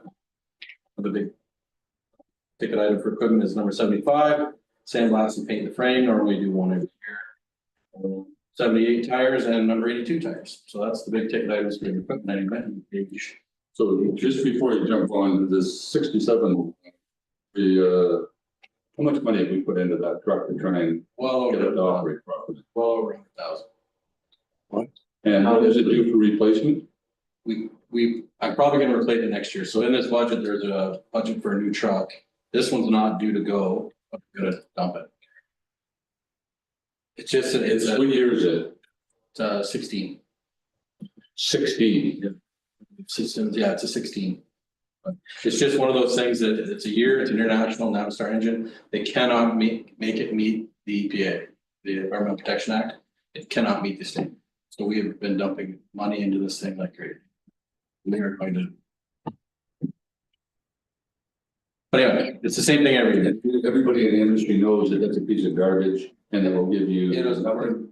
The snowplow equipment is gonna be worth more than the truck. So I've got 25,000 in there, but I will bring 25 and hopefully it won't. We'll put it on gov deals for reserve at 25 or start at 25. Okay, thank you.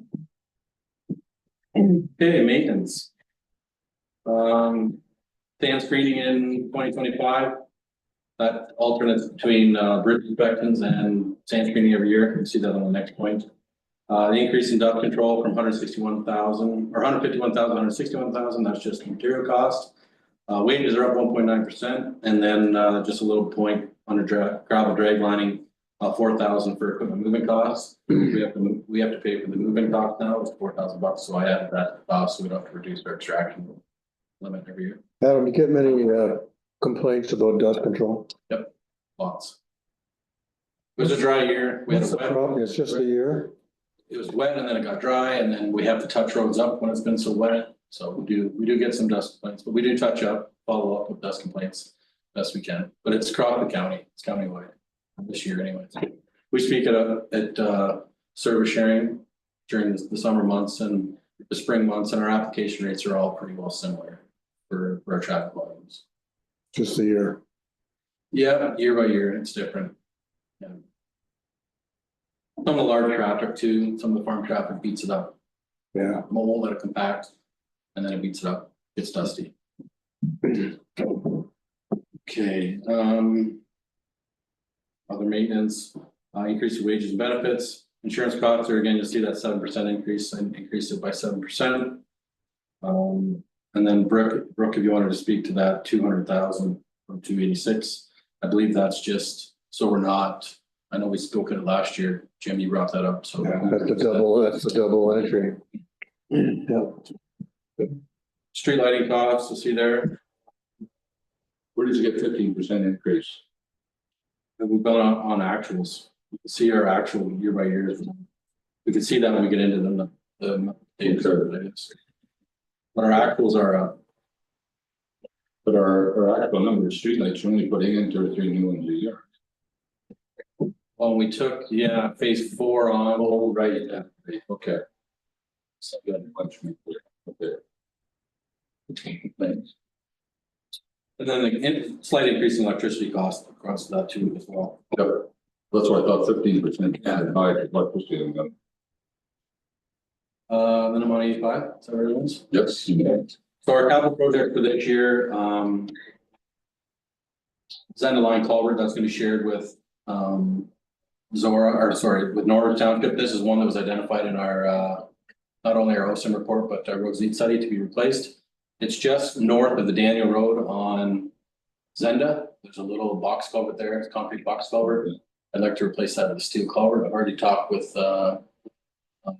Conservation Authority about doing that, and they're in favor of it, so pending approval of the budget, we'll move forward with that with North. It's included in their budget. Is the Norwich doing it or are we doing it? We'll do it ourselves. Southwest Oxford will look after the project. And to remove the box culvert, can you do that with a high low or do you have to? We normally use Brown's excavating Ingersoll there. They have a breaker on the end of it. Breaker. So we've already seen pricing and everything. Okay. And then we have, you see the Clark Road project there from Dog to Sis. It's 965,000, so the pulverize and pave with a 75 mil left, keeping it weight restricted for the 2 months. Quinn Drive in Salford, that's just from Salford Road into the cul-de-sac.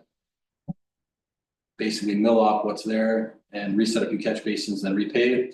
That's gonna be in conjunction with the county projects. We're gonna hop on their tender. They're planning on doing Salford this year. Those limits, so we'll hop on it. Get a better price on that. And then West Hill. Oh, they're doing. Yeah. And then the West Hill Line project in Beach Road. You see that there, Just the hill. just from Beach Road north up to just past the fire hall. It's pretty. Yeah. Thank you. So are you planning to pave the shoulders there too, just because of the slope? Yes, we will have some form of shoulder, especially on the west side. Already started meeting contractors, whether we leave what's there or redo what's there, but we feel that we can still do it within that. Just point out that you're doing Clark Road. Some people would argue it's not that bad. Yeah, I was actually on it today. When it's dry, it doesn't look bad, but when it's wet and almost freezing, it's bad. It's wheel tracked really bad, and it's tough to get that slush and snow out of those wheel tracks. It's 22 years old, and it's been identified in our roads need study that needs to be done. Clark Road? That's not 22 years old. It's 20, I had the road down. Okay. Yeah, maybe it It's at is. least 20. Yeah. Okay. It's like I say, it was identified in the roads. It has a lot of traffic. And it's difficult to drive in not only when it's wet, but when it's, we're trying to clear it off and plow, you can't get into that groove and get slush. Would you say that's the worst road in the township? I know it's a loaded. West Hill is, I said that before. Which is the worst? Got a boy up. West Hill's built. What about the streets in around Lowville Pond in there? I was up in there a few weeks ago and that road's, that's pretty It's good. getting pretty tough too. Yeah. I believe that's in the 10-year forecast. I don't know if you had a chance to see the 10-year forecast within the budget, but it is there. I believe I've captured that in there. It was way down in the roads need study just due to traffic volumes, and traffic volumes are so low, it wasn't high. Yeah, so- Sidewalk accessibility, where's that? That's gonna be Mel again, and then also in Brownsville. So this year we did, Is your corner?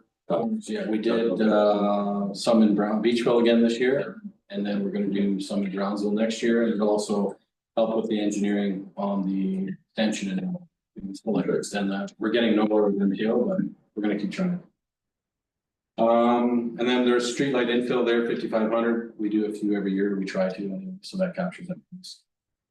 And then new vehicle purchases, new plow truck, 390,000. So that's a new tandem plow with new snow plow equipment and box and sander. And then we'd like to purchase another used trackless. We already have a trackless, but we'd like to have two. With additional mellow coming on, and we don't have a backup currently. So if this one goes down for any number of reasons, we don't have a backup. So we figure for 30,000 would be a nice compliment anyway. So then municipal drains, there's 3 large drains going this year. They're hitting roads really hard. The Piper drain for 110,000, the strip drain at 110,682, and then the Priester drain at 23,000. So this is an abnormally large year for drains. As council knows, we budgeted 72,000 last year for drains. This year we're 286, I believe. So within the budget, we have transferred some of the cost from roads paving reserve with the intention to pave it back over 4 to 5 years.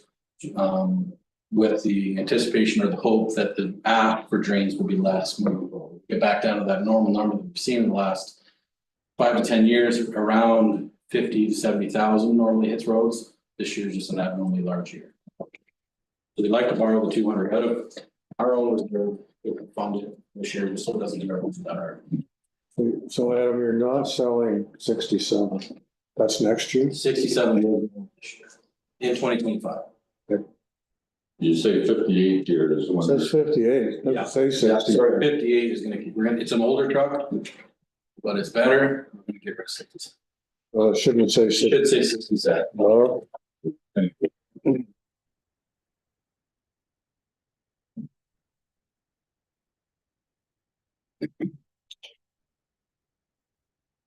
And then basically we just have an in and an out for the transfer to and from the areas there. For vehicles. And then a breakdown for transfer to reserve.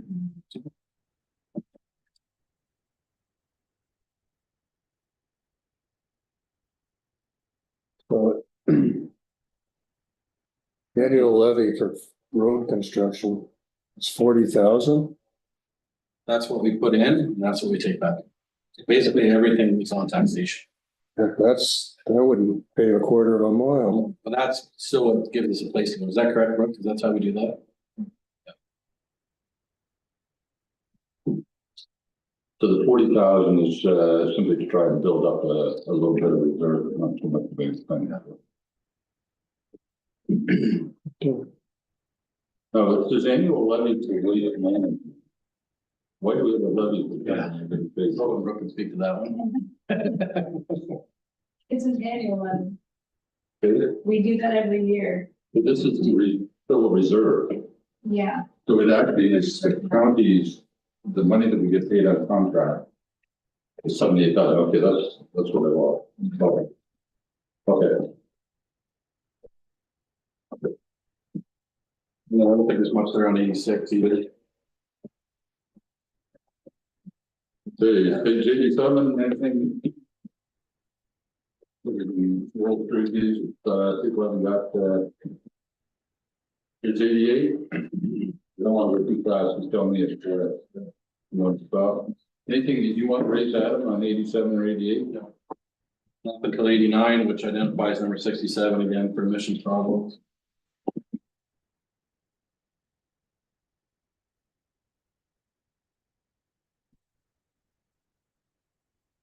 And, what's truck 58, the one that you're not replacing? It's going to be back on. The Well, there it is, 88. it's an international too. Yeah, but it doesn't have the engine. It has a now start where the other one has a Mac 4.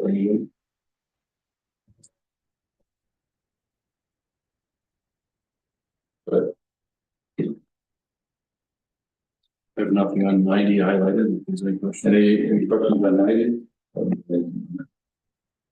91, you'll see equipment number 78. That's one of the controllers pickups. Scheduled for tires. I think, I believe it was 2,000. Tires. How many kilometers is that truck? 130,000. So it's due to be replaced, 2026.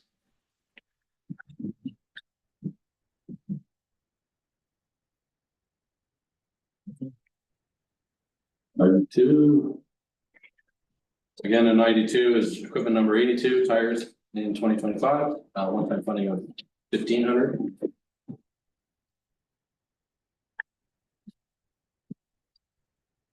And then 3.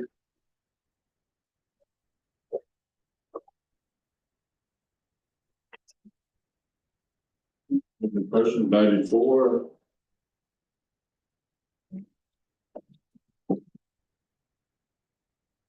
If we miss something tonight, you can always bring it back next meeting, so. Then on page number 9, you'll see that's the new equipment number 90, page 95.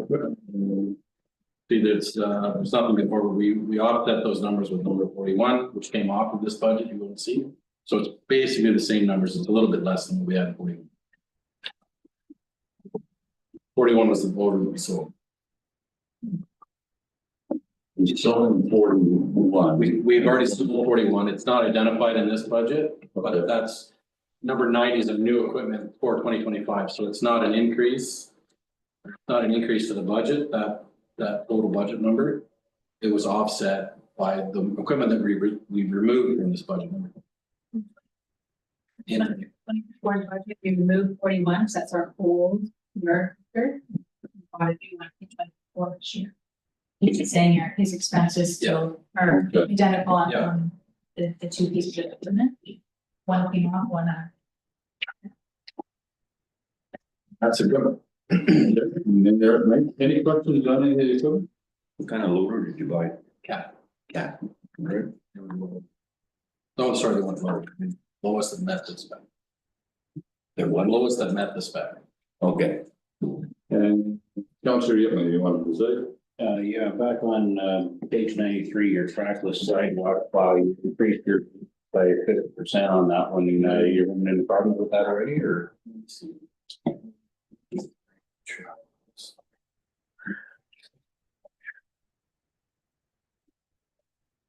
Yeah, we were consistently over budget on maintenance. We really didn't, because it was a new addition to the fleet, we really didn't know what maintenance we would have on it. So we had a placeholder and looks like we did increase it. We're not having any issues with it, but just. I don't know. So it is the 2011, sorry, 2012. But again, it's pre-emissions, so it doesn't have any of the depth or DPF filters and all that kind of stuff. So we're having really good luck with it. Some of the guys with the new ones are having emission issue, so flying under the radar. Good. We're on page 96 now, hard talk. Yep. So I don't have anything highlighted on any of these. It's just, we go through like we did. So any questions on page 96?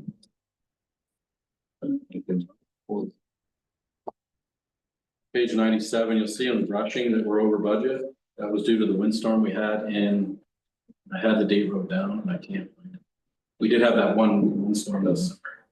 And we needed to not only contract out some services, but we did a lot in-house. That's why we're. Good. Is it, we got that from you. Yeah, okay.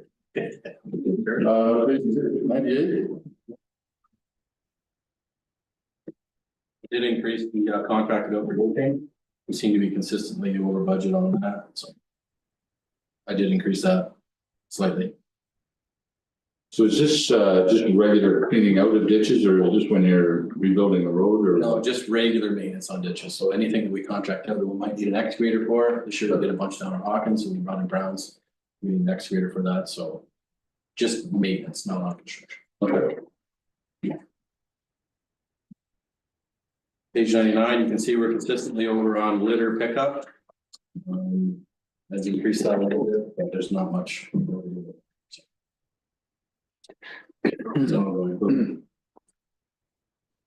We try and follow up with whoever's littering, or are we ever finding names or? We did find one name this summer.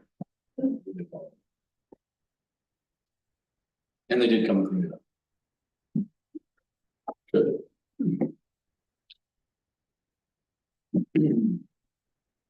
Well, this $5,000 spent that doesn't, I mean, it's absolutely, Carol's gonna supply taxpayers. Yeah. Okay, I'm on page 100 now. anything else on 99 to 100?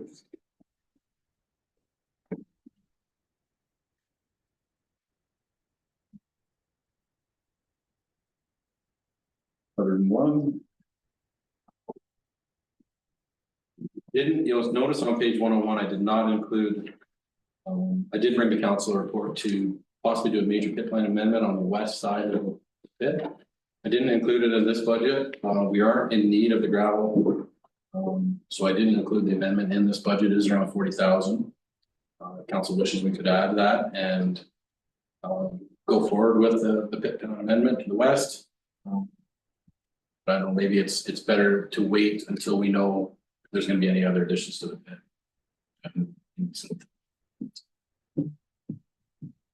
There was a report brought to council and closed. Yeah. We haven't heard anything yet.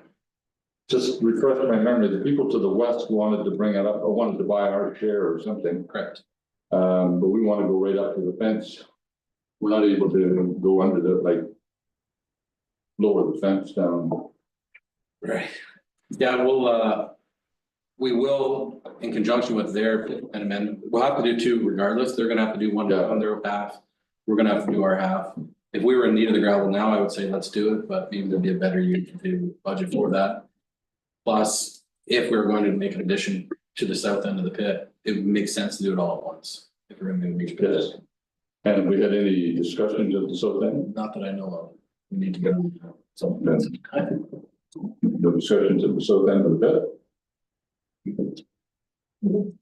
Okay, I'll make a note of that. okay. On page 101. Sand and salt hardtop operations. Yep. I take it from this budget, you're expecting a tough winter. Alright. So you're looking at actuals for materials and wages? Yeah, they only spent 55. Yeah, so this doesn't include the salt that we received to fill the domes this past Oh, winter. So we did fill last week. So there's salt down here, plus wages to fill the domes, that all ties in here. But we are under budget. There's no lie that last winter was a light. one. So, we never know. But this number does not reflect the salt that we purchased to fill. Salt is down this year, we're around $75 a ton, which is down from last year's total. Last year we get it from Cleveland, this year we get it back at Sifton. Oh, sorry. There's questions on that one? Over 102? Same thing, you'll see we're light on the sand salt loose top operations. Same reason. And then we're gonna go into sand screening this year, again, that offsets with the OSIM bridge inspection.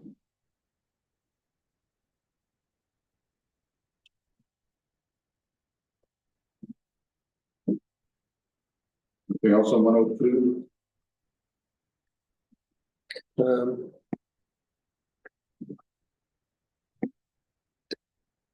The sidewalk operation, so those increases are what? What are you doing? Oh, I see, it's just the actual is only 63, Yeah, 68.30. Yeah. So, so that is where your line for. Will look like we may have to do a journal entry there, because there was some, obviously we did sidewalk plowing last year, so we will need to jump. yeah, it doesn't look right. But we were way under in 23 as well. Yeah. I'm wondering if something's not getting captured to that line item. Like when the guys go to do the sidewalks, it should be captured on the snow plow. They're likely putting under snow plow. Okay. Really?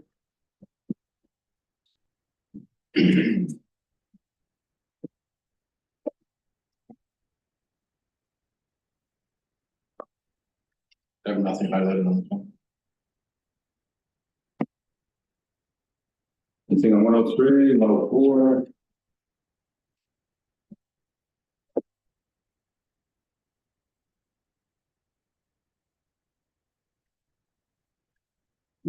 We are over budget on materials.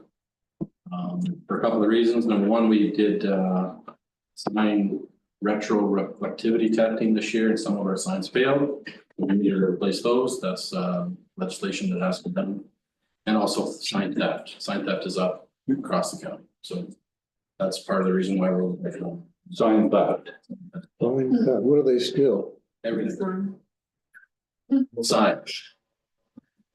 Dodge line. Buddy line. Well, And other signs too, like information signs, 80K signs. Really, the morning signs, yellow signs, they all go missing. They don't seem to be stealing welcome to Southwest Hospital signs. Or a couple of theirs.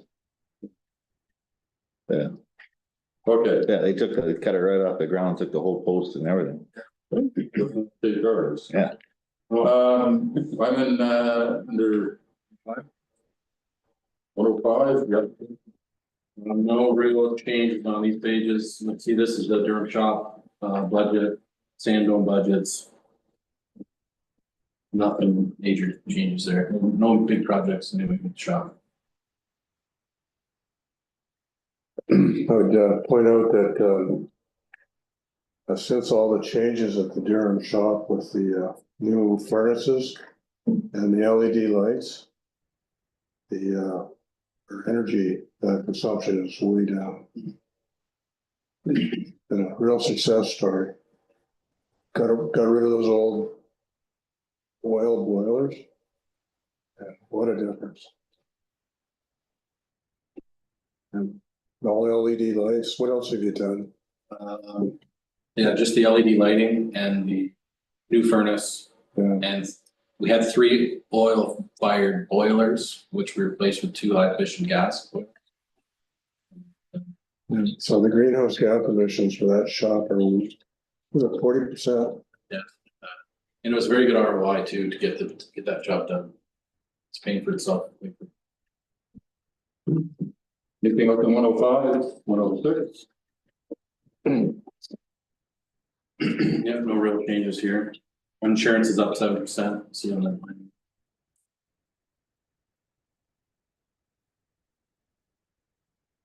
Energy departmental charges up 20 or 15%.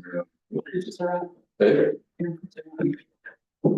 So we share, sorry, each department charge, yeah.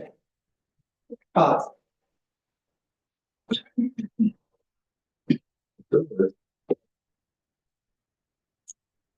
Big 107? Anything on 107? So these are all wages and benefits lines. On that piece, I direct any questions to Brooke if you have any. Sorry. I've already asked about sunlight, so I won't ask again. 108? What changes there? 109? Keep getting. There's where we'll find our street lighting costs. See our 2024 budget, it's 9,000 and we're already at 36,000. One time we printed this, So why is that? Is that because there's more streetlights? it must be.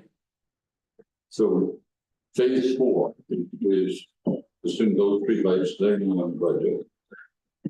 And then why are we assuming that there's another $10,000 or 12,000, well, 8,000? I just went off actual, so if you look at 23s and 22s actuals there, 47.5 and 22. Okay. And 47.9 and 23, so I budgeted 47. So your streetlight usage is up 5%.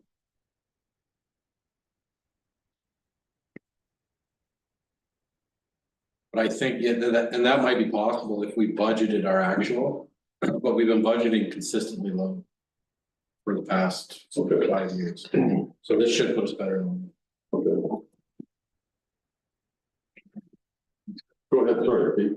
So when are we gonna assume phase 5? I don't believe it'll be in 25. There's still top coat asphalt and everything to go in there, so. Because now we're gonna be looking at another big jump. Yeah. I think there's still 10 houses to be built, there, 10 lots to be sold. Yeah. I think. Yeah, I believe so. So, Better talk to Howard about him, but he would know. yeah, I think there was, Still low grading plans, nothing's been submitted, there's no top coat asphalt, sidewalks. No. Sidewalks are in, but not repaired. but before Adam, you won't, maybe remember this, but we used to spend 80, 90,000 a year just on electricity. And then we spent 30, 40,000 a year repairing light bulbs. And since we switched to the LED, what would say? Oh, yeah. Money.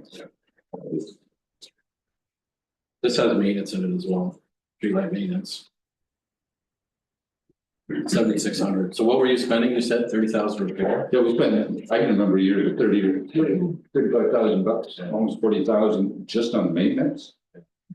So we're And 36. then the price of electricity was twice this. And we had a lot fewer light bulbs. back then.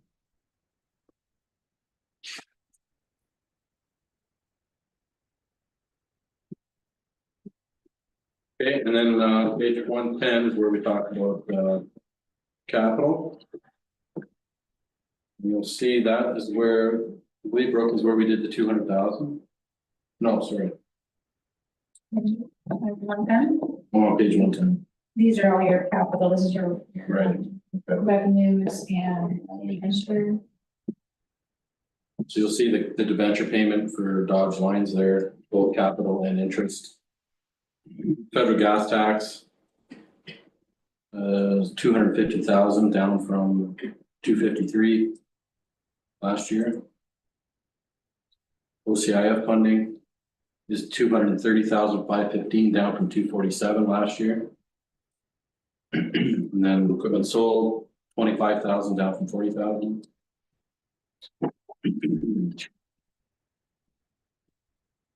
Roads revenue, highlight the aggregate resource fund. So that's the fund we get off of every ton sold gravel within township. You'll see that number is down. Our highest was in 2023 at 269,000. So in 24, we budgeted 260 and our actuals for 2024 was only 235,000. So we reduced our 2025 revenue down to 235. Just things are not as busy, I guess, as they. So just get back up, what's the federal gas tax now? That's on the chart that they've sent us as far as, what they pay each time. So, The 2025 amounts is down. but is it based on, assessment or, population? I don't know. So somebody else's population increased, they get a bigger chunk, we get a smaller chunk. Because they have a set amount that they've thrown into the pot, right? Right, and how it's divided. Okay. Yes. All right, and the same with the OCIF? I'm not sure about OPI. Area community infrastructure. Yeah, I'm not sure about how they calculate it. But it is down 17,000. No problem, down 7%. Check into. Good. It would have to be projected, as far as gas tax goes, because they have that figure established ahead of time, don't they, Brooke? They give us over so many years, so they're projecting what populations would be. I have us staying at this 250 figure as well for 2026. That's what their allocation chart says. Okay. Mhm.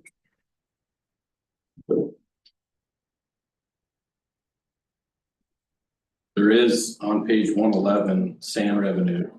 There will be an actual for that. We just haven't received payment for that yet. We did sell. What's a road receipt? So anytime we sell, we do a driveway or if I do a permit for, say, fiber install or anything like that, that comes into that line.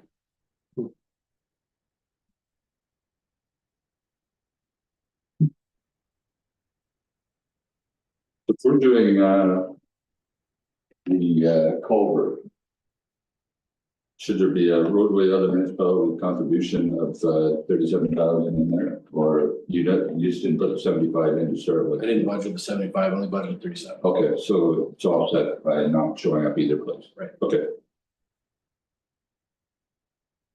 And then at the bottom of page 111, you'll see the municipal drain. Construction of 244,869, that's where I spoke to those three Piper, Strict and Priester drains. That doesn't include the 105 that we're paying the county. All for their wood chip bioreactor. Yeah, that's not in there, right? No, not in there. Okay, transfer to reserve, page 112, yeah. No change there, same thing. Transfer to reserves equipment is an in and an out, same as last year, no change, and the same for road construction. Just another.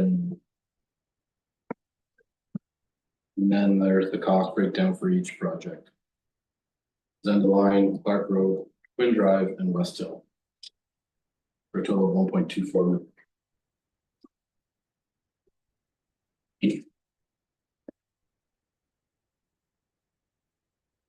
So would it be fair to say if you're gonna leave one out, it would be Quinn Drive?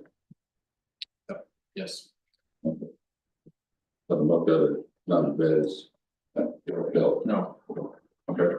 I don't know that we'll get it done any cheaper than we will next year, though, being no county raise there, but I did think about it.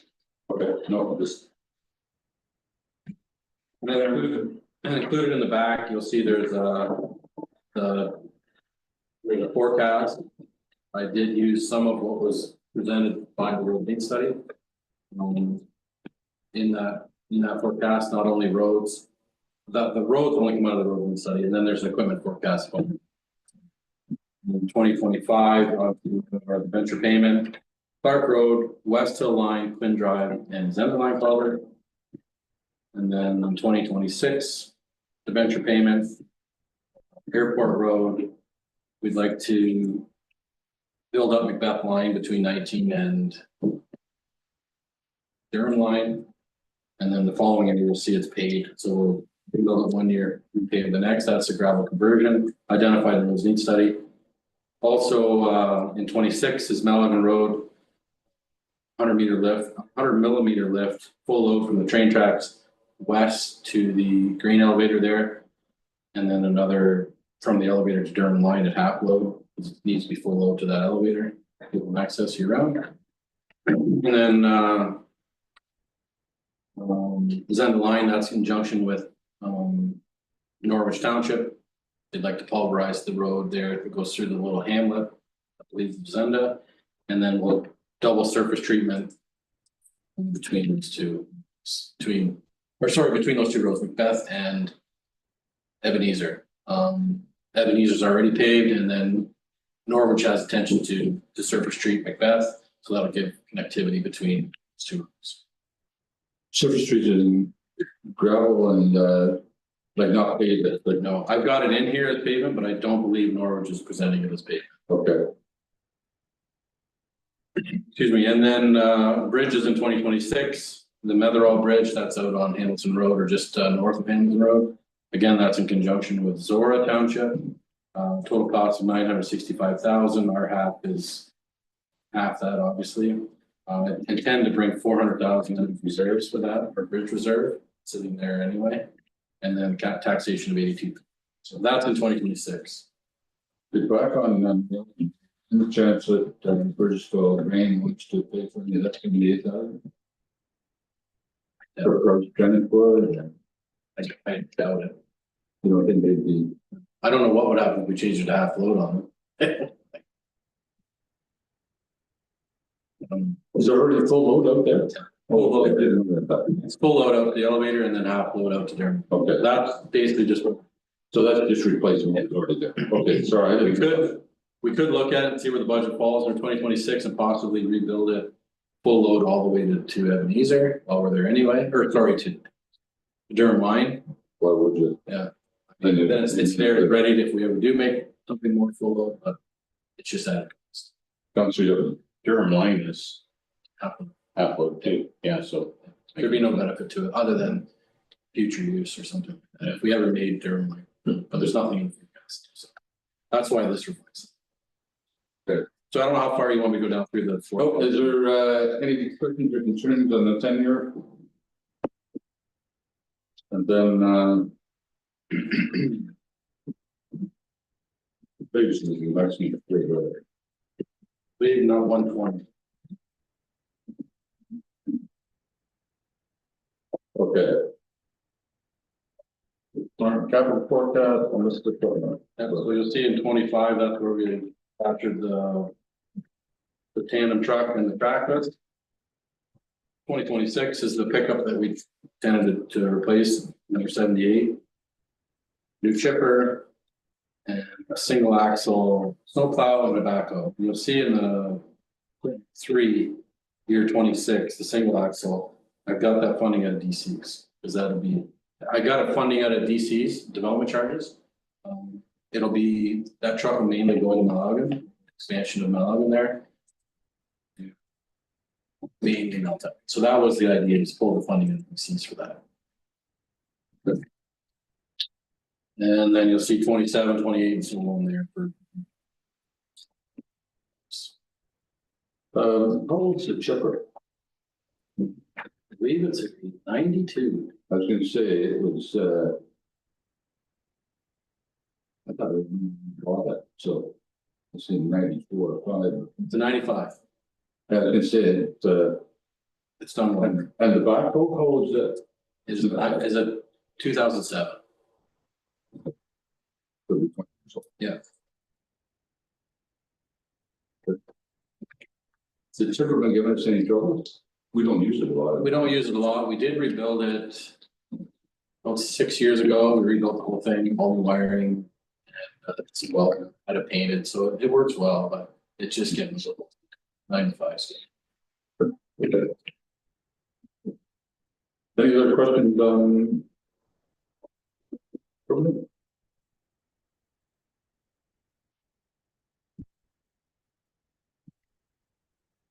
You see, in 34, you have a used service truck. I assume that's what that is.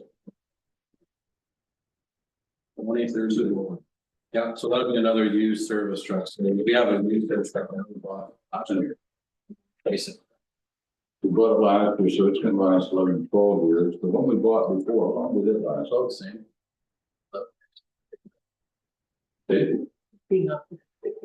No, it's well, and a lot longer than that. Yeah, we bought it from town of Pillsbury. What year was it? Yeah, 94 or 5, something like that. I thought we bought it in 2002. 2003, can't see it. Back to page 120, your single axle, struck in 26. Is that good for maneuverability purposes in the road? Yeah, that was our intent. The tandems get the job done. We could maybe move it to a tandem depending on the price, but within the village limit, it's a lot nicer to have a single axle just to get around, and they're cheaper. I'm just wondering what the use of it would be outside of snowplowing season. Probably water truck, construction water truck. We can slide our tank in it, our water tank. Would it be weighted and heavy enough for it? Yeah. Lift about 8 tons.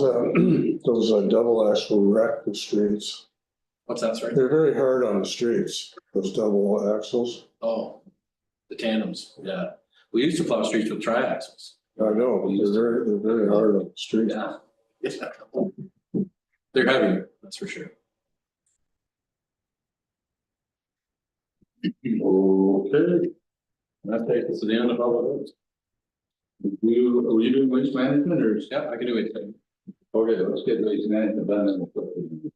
There really isn't a whole lot to talk about in waste management. It really has a pretty real thing, same as it was last year. Our contract is up in May of this year. We intend to sign a contract extension to get us to the end of 2026 and then possibly beyond. We do move to producer responsibility recycling January 1, 2026. So the outlook of waste management and Southwest Arctic is going to change no matter what. We just don't know what.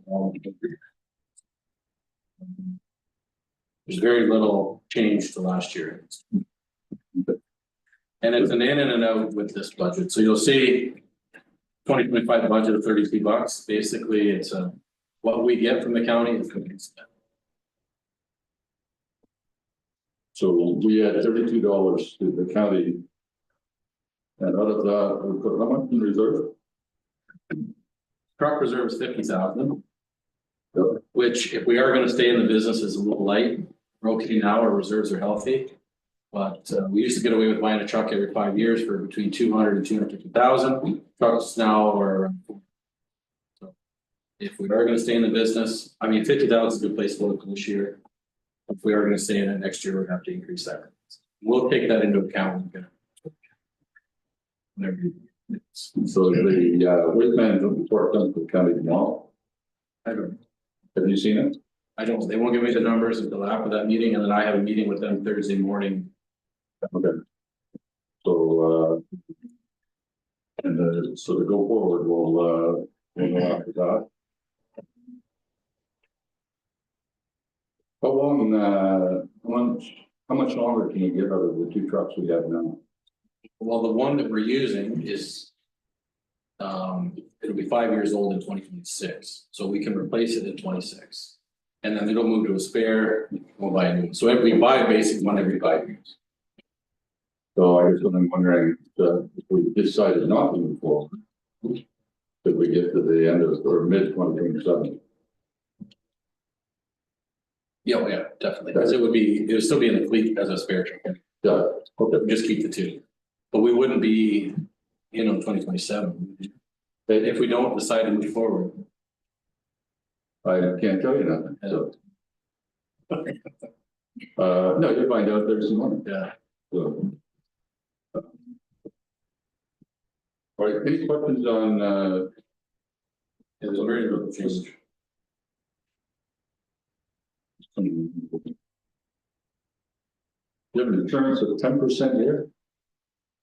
I think maybe that's how it worked out. I think we 10% in for a reason, bro. To try and get to a number. And waste management miscellaneous has a significant increase. I'm just wondering, did we have something lined up for that? Pages out. Page 7.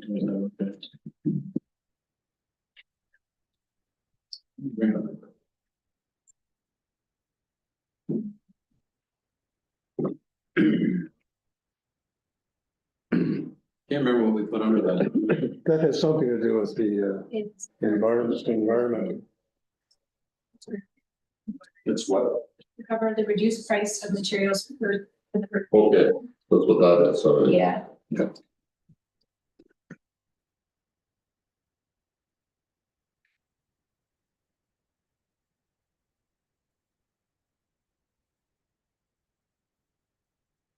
We have a waste management reserve then for truck replacement now. Truck, I believe is around 250. This will take it to 300. Okay, But the waste management reserve, there's two reserves in waste management. There's the waste management reserve and there's the waste management truck. I believe the waste management reserve is around 9. I think. And what's that used for? but the waste, The waste management truck reserve is to buy new trucks. The waste management reserve is surplus. make the budget balance. Because the budget has to balance for the county. And the waste management surplus has 858,000. There's no use for that money at this time. What? There's nothing set aside to be used for using that money. It just gets reflected year after year.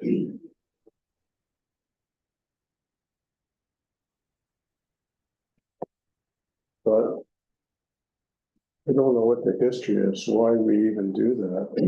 Won't really contribute much to it. No. We used to be able to. In 24, we put in 78,440.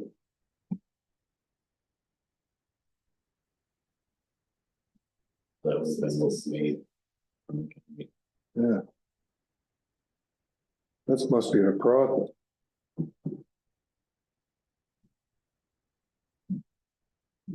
Yes. We put it in there so the county wouldn't see it. Obviously not. No. So. Need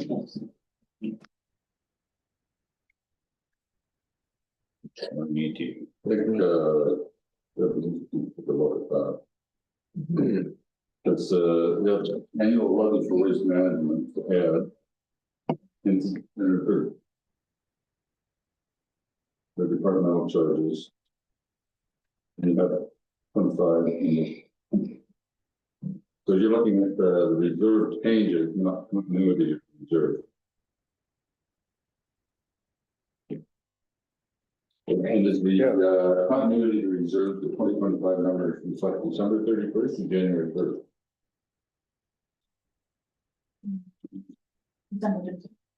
December 31st of 2025. Okay. Thank you. Sorry, back to waste management. Any other questions on that?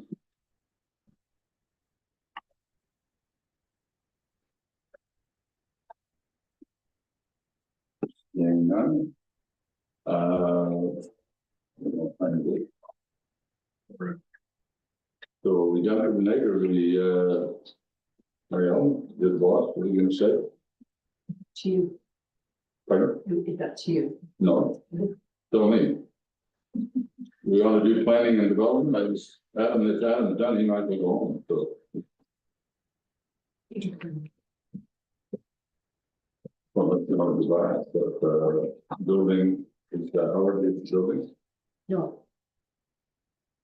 Bylaw and policing, I just, You can do that. you wanna go back to bylaw and policing, okay.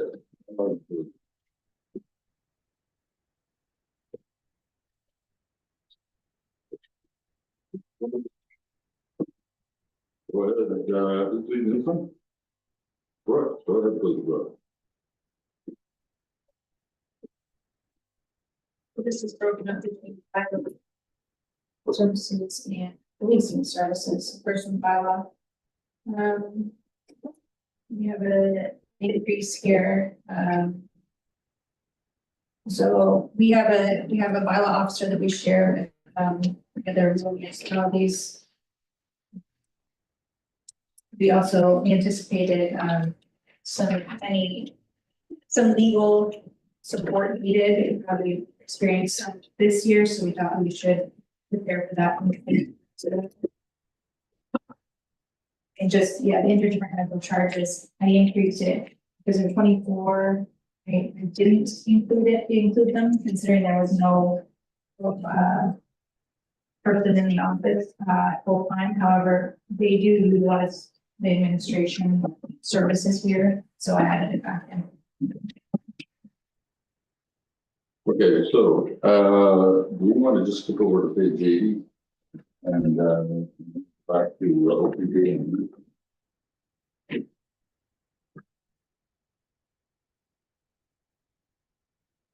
That answers the interdepartmental charges, answers my first question. Any questions on 80?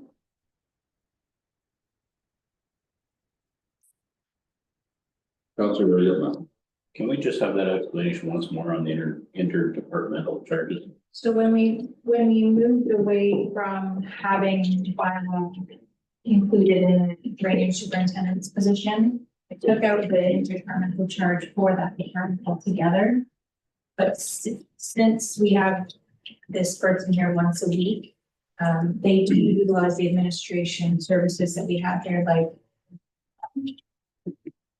staff help with mailing out letters or photocopying or looking at addresses. There's certain things I just thought, I think last year I anticipated that there would be, there shouldn't be a share, but this year, just after 1 year, it's fair that we offset the cost of the admin. Thank you. Good. And what did you put in for legal expenses, potential legal expenses? Which one is it under, I guess?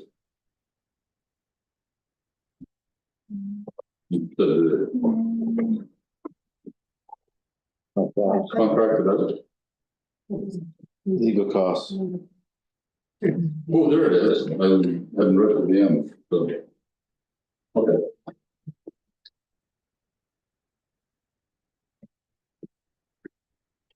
Good.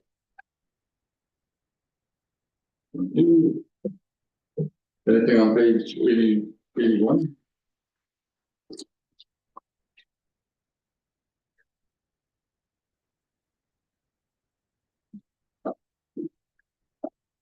We haven't used the fence viewers in a while. Okay, animal control. Do we know what the contract is for animal control next year? Name. Okay.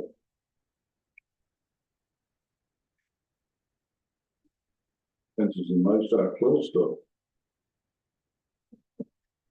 Then the last one is a big one, the police.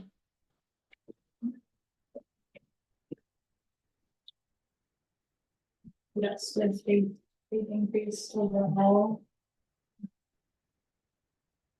You can see that included on page 79 is their annual building statements.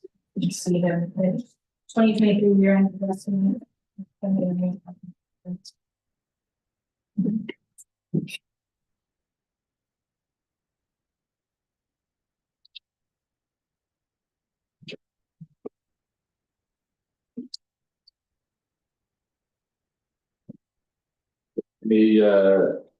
questions, the numbers are what they are.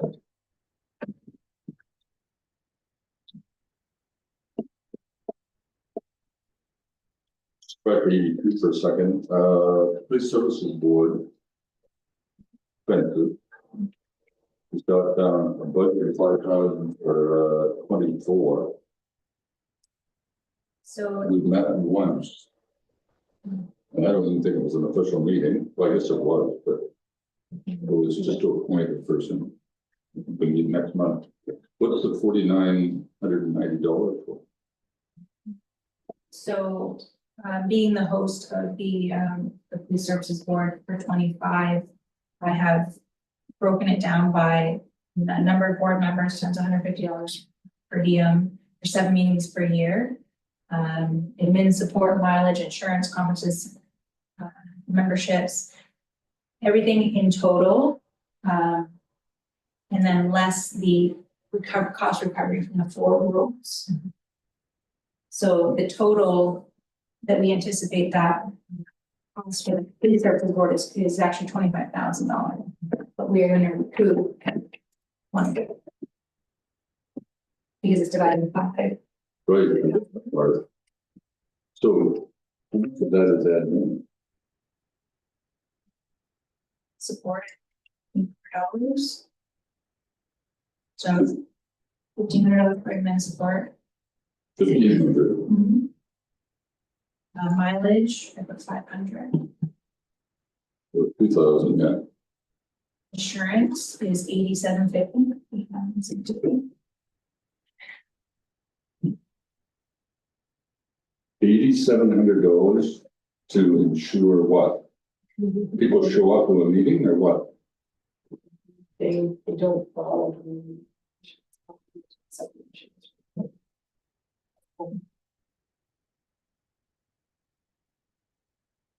A third of your expense is insurance.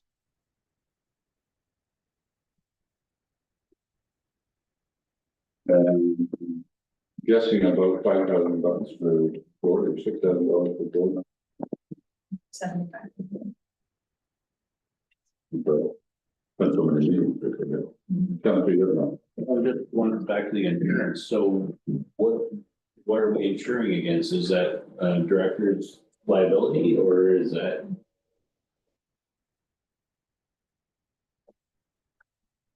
Is that mandated by the province? Yeah, the insurance. Who's providing the insurance? Who provides our insurance? We asked PFL, but they didn't quote for that. $8,700 sounds insane. I did ask them, all of the rules asked if insurance companies, and they didn't provide one for the board of pool that had represented some different municipalities, so we Intact was the only one that offered a package that we could apply for and get a quote to insure all of us as a board.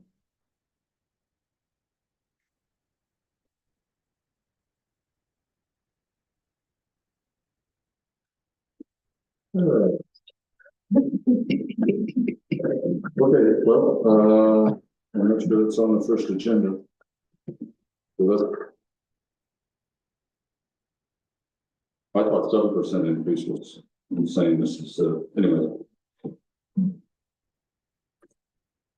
Yeah, that's what, the other boards are doing.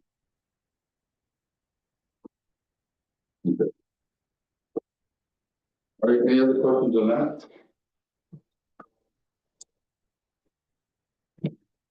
The number numbers, from the OPP are interesting, but. They are what they are.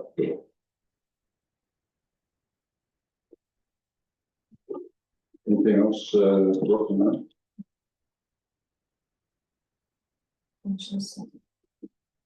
Did you, I'm just looking at this, do you want to do drainage? I'm just trying to be done by 9:30, so.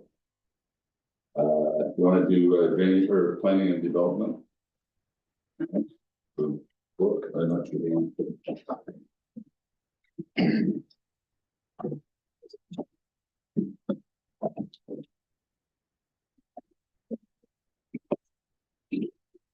Sounds good. We do planning and development over the night? Yeah. Okay, so, planning and development, Brooke, go ahead, please.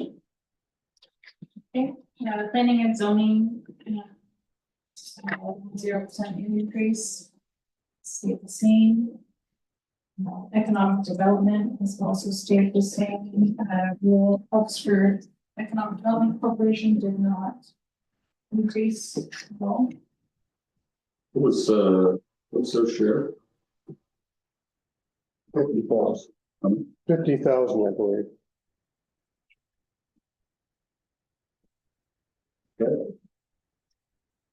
I think it's okay.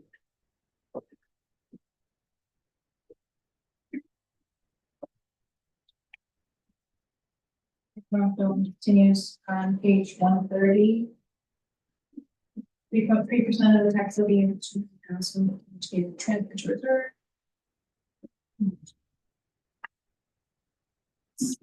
Three is actually what, 2.6 now? Okay. 0.6 to 0.7.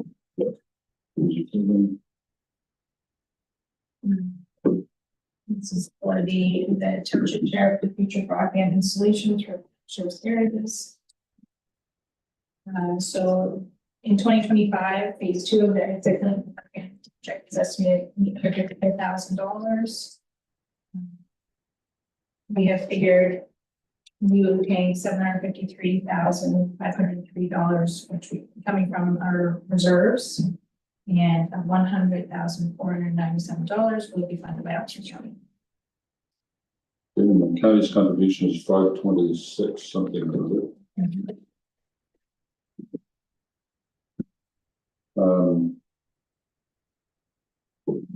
It's in, well, economic development reserve was, other money in it, doesn't it?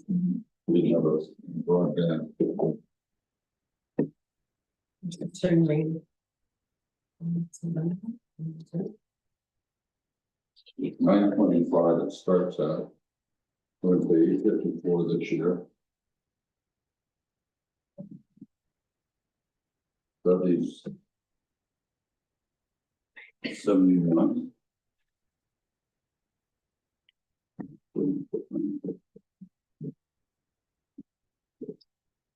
I'm going to pay 54 next year.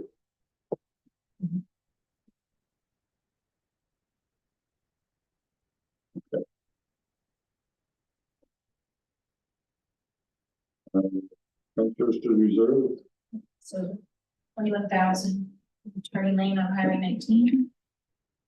And 200,000.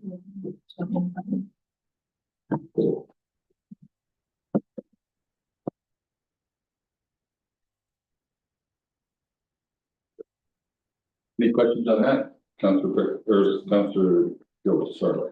This one's for Adam, I guess. Are we getting anywhere with this turning lane on 19 with the MTO? Like, we know that it's gonna actually happen someday or I what? haven't heard anything. Marion, have you heard anything?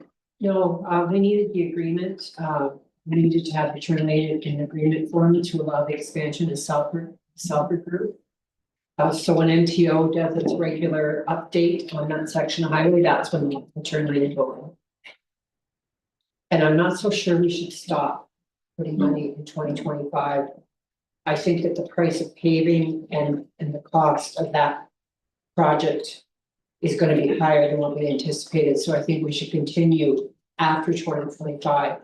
Continue to put that 21,000 until it's done. So what, with that 21, what's the total we'll have in there for that? 189,000, I think. At the end of 2020, short, so that's it started in 17. Yeah, plus Didn't 8 years, 10, 21, yeah, I use 9. 9 years, okay, so that'd be 189, yeah, 189. And we're responsible for half the cost? They, No. it's going to be more than half the cost if you look at the contract. Because the MTO limited 50%, I'd have to pull a contract because I know the wording is that I think I need to pull a contract, I need to bring a report forward to council on what that is, because I need to review it again, because it's been a while since I had a look at it. So originally though, Yeah, we were paying, or MTO was paying 50%. And Southwest Oxford and Salford were paying 50%, yes, right? As the number, or as the cost number goes up, MTOs are, they know our share was only 250,000, so I need to check the wording, right? because I did think I saw something that limited MTO's expense. The 250. There was a top, Yeah, I think that's, yeah, but I think they have deliberately delayed this project and therefore will want to come back to the table. And if we could get a nice lady who loves me so much she's to come gone, back, she's, I would more than happy to have a visit with her. But So further to that, in today's dollars, like Adam, like, would it be two, like, was 2 enough? the turn lane's about, what, 500,000? And that's what they were quoting on Nineteen Highway originally for turn. I mean, they'd have so much engineering built in it too, I wouldn't Yeah. more guess at cost. Yeah. Probably not for what, we won't want to stop. no, I don't think we do either. I just, my hope is that eventually they'll forget about it. Yeah. And, but we need to be ready. Okay, next one is, energy, I think. Slight increase there. Continue to have revenue. With the solar units. Energy committee. The council. And so we're gonna do a continuation of the electrical audit for facilities. The committee has requested $25,000 in funding for future projects, so that is the one-time transfer to future projects, transfer to reserves. Engage and inform budget has been set at 3,000 for Earth Day event and 2,500 from the waste management reserve to cover those costs of the material. Originally, there was a venture payment set up for the sulfur project. We just continued it to the fire station. Soil panel project. Some transfers to from reserves are the 25,000 for the future projects. And from reserves will be 1,500 from climate change reserves. For materials for the welcome packages events.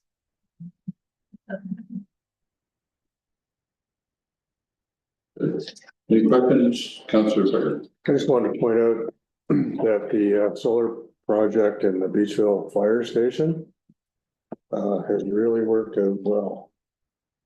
We've had some very small bills throughout the summer into September. I think we had 2 bills around $25 a month. Not gonna pay for what we spent, but so it certainly helps.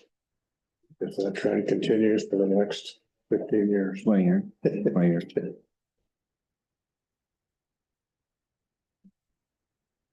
Okay, page 132. Any questions on that?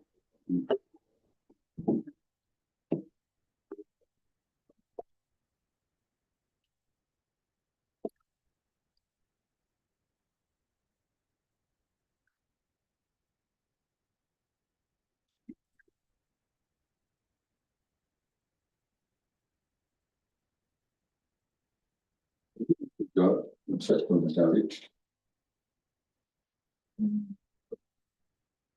For this year, It says 360. We're still waiting for the ultimate final bill from Okay, executive. but I would suggest that we send in. The combined three bills can't be more than 854,000, right? Right. So you can ask for half of the 854,000. But I'm not. I don't know, we need the bill for sure, Yeah. but I'm just saying, so that'd be, 420,000, this would be a couple hundred thousand sitting. 100,000 sitting. So we have reached out to executive to send us that. Okay. bill. Yeah. Okay. Right, 133. Any questions on that?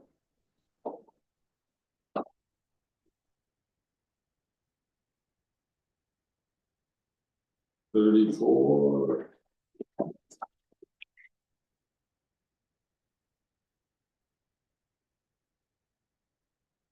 So site plan, Marilyn, this is probably for you, but you would sign off on site plans, right? Yeah, approved plans. Okay, so the cost for doing a site plan. When somebody fills out and pays you, or pays the township. It shows up here somewhere. And what are our costs other than, you and Howard and drainage or, Adam or whatever looking at it? And are they fully covered? We covered them. Yeah, I'd have to, I don't think, Julie, we looked at the site plan fee in a while as far as the. No, I have it on On our our list. management agenda to look at. Okay. Okay. Because I think that's one of the. It's all in-house costs, though, right? Yeah.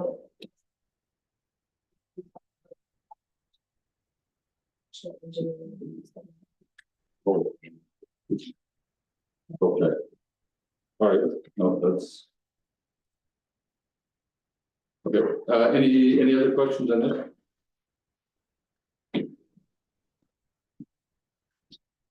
Okay, well, I took the minutes, and we have to for this meeting. Anything further from tonight? And our next meeting on this is next week's council. Okay. So, on the site, you've got a motion to adjourn, do you? You need anything else? Well, you need a, confirmation motion? Yes, we do. We have a confirmation bylaw. We have a mover for the confirmation bylaw. Moved by Durson, seconded by Gillen. And, Slavy. 81, please, leader violence. The proceedings of council Tuesday, November 12th, be ready for second and third time is following November and the mayor can The discussion. Seeing none, all those in favor? Opposed? And the motion to adjourn, moved by, seconded by Tucker. No further business, the council meeting. We adjourned at whatever time we got there. For that. 9:35 p.m. Meet again on Tuesday, November 18th at 2:30. All those in favor? Opposed? That's carried.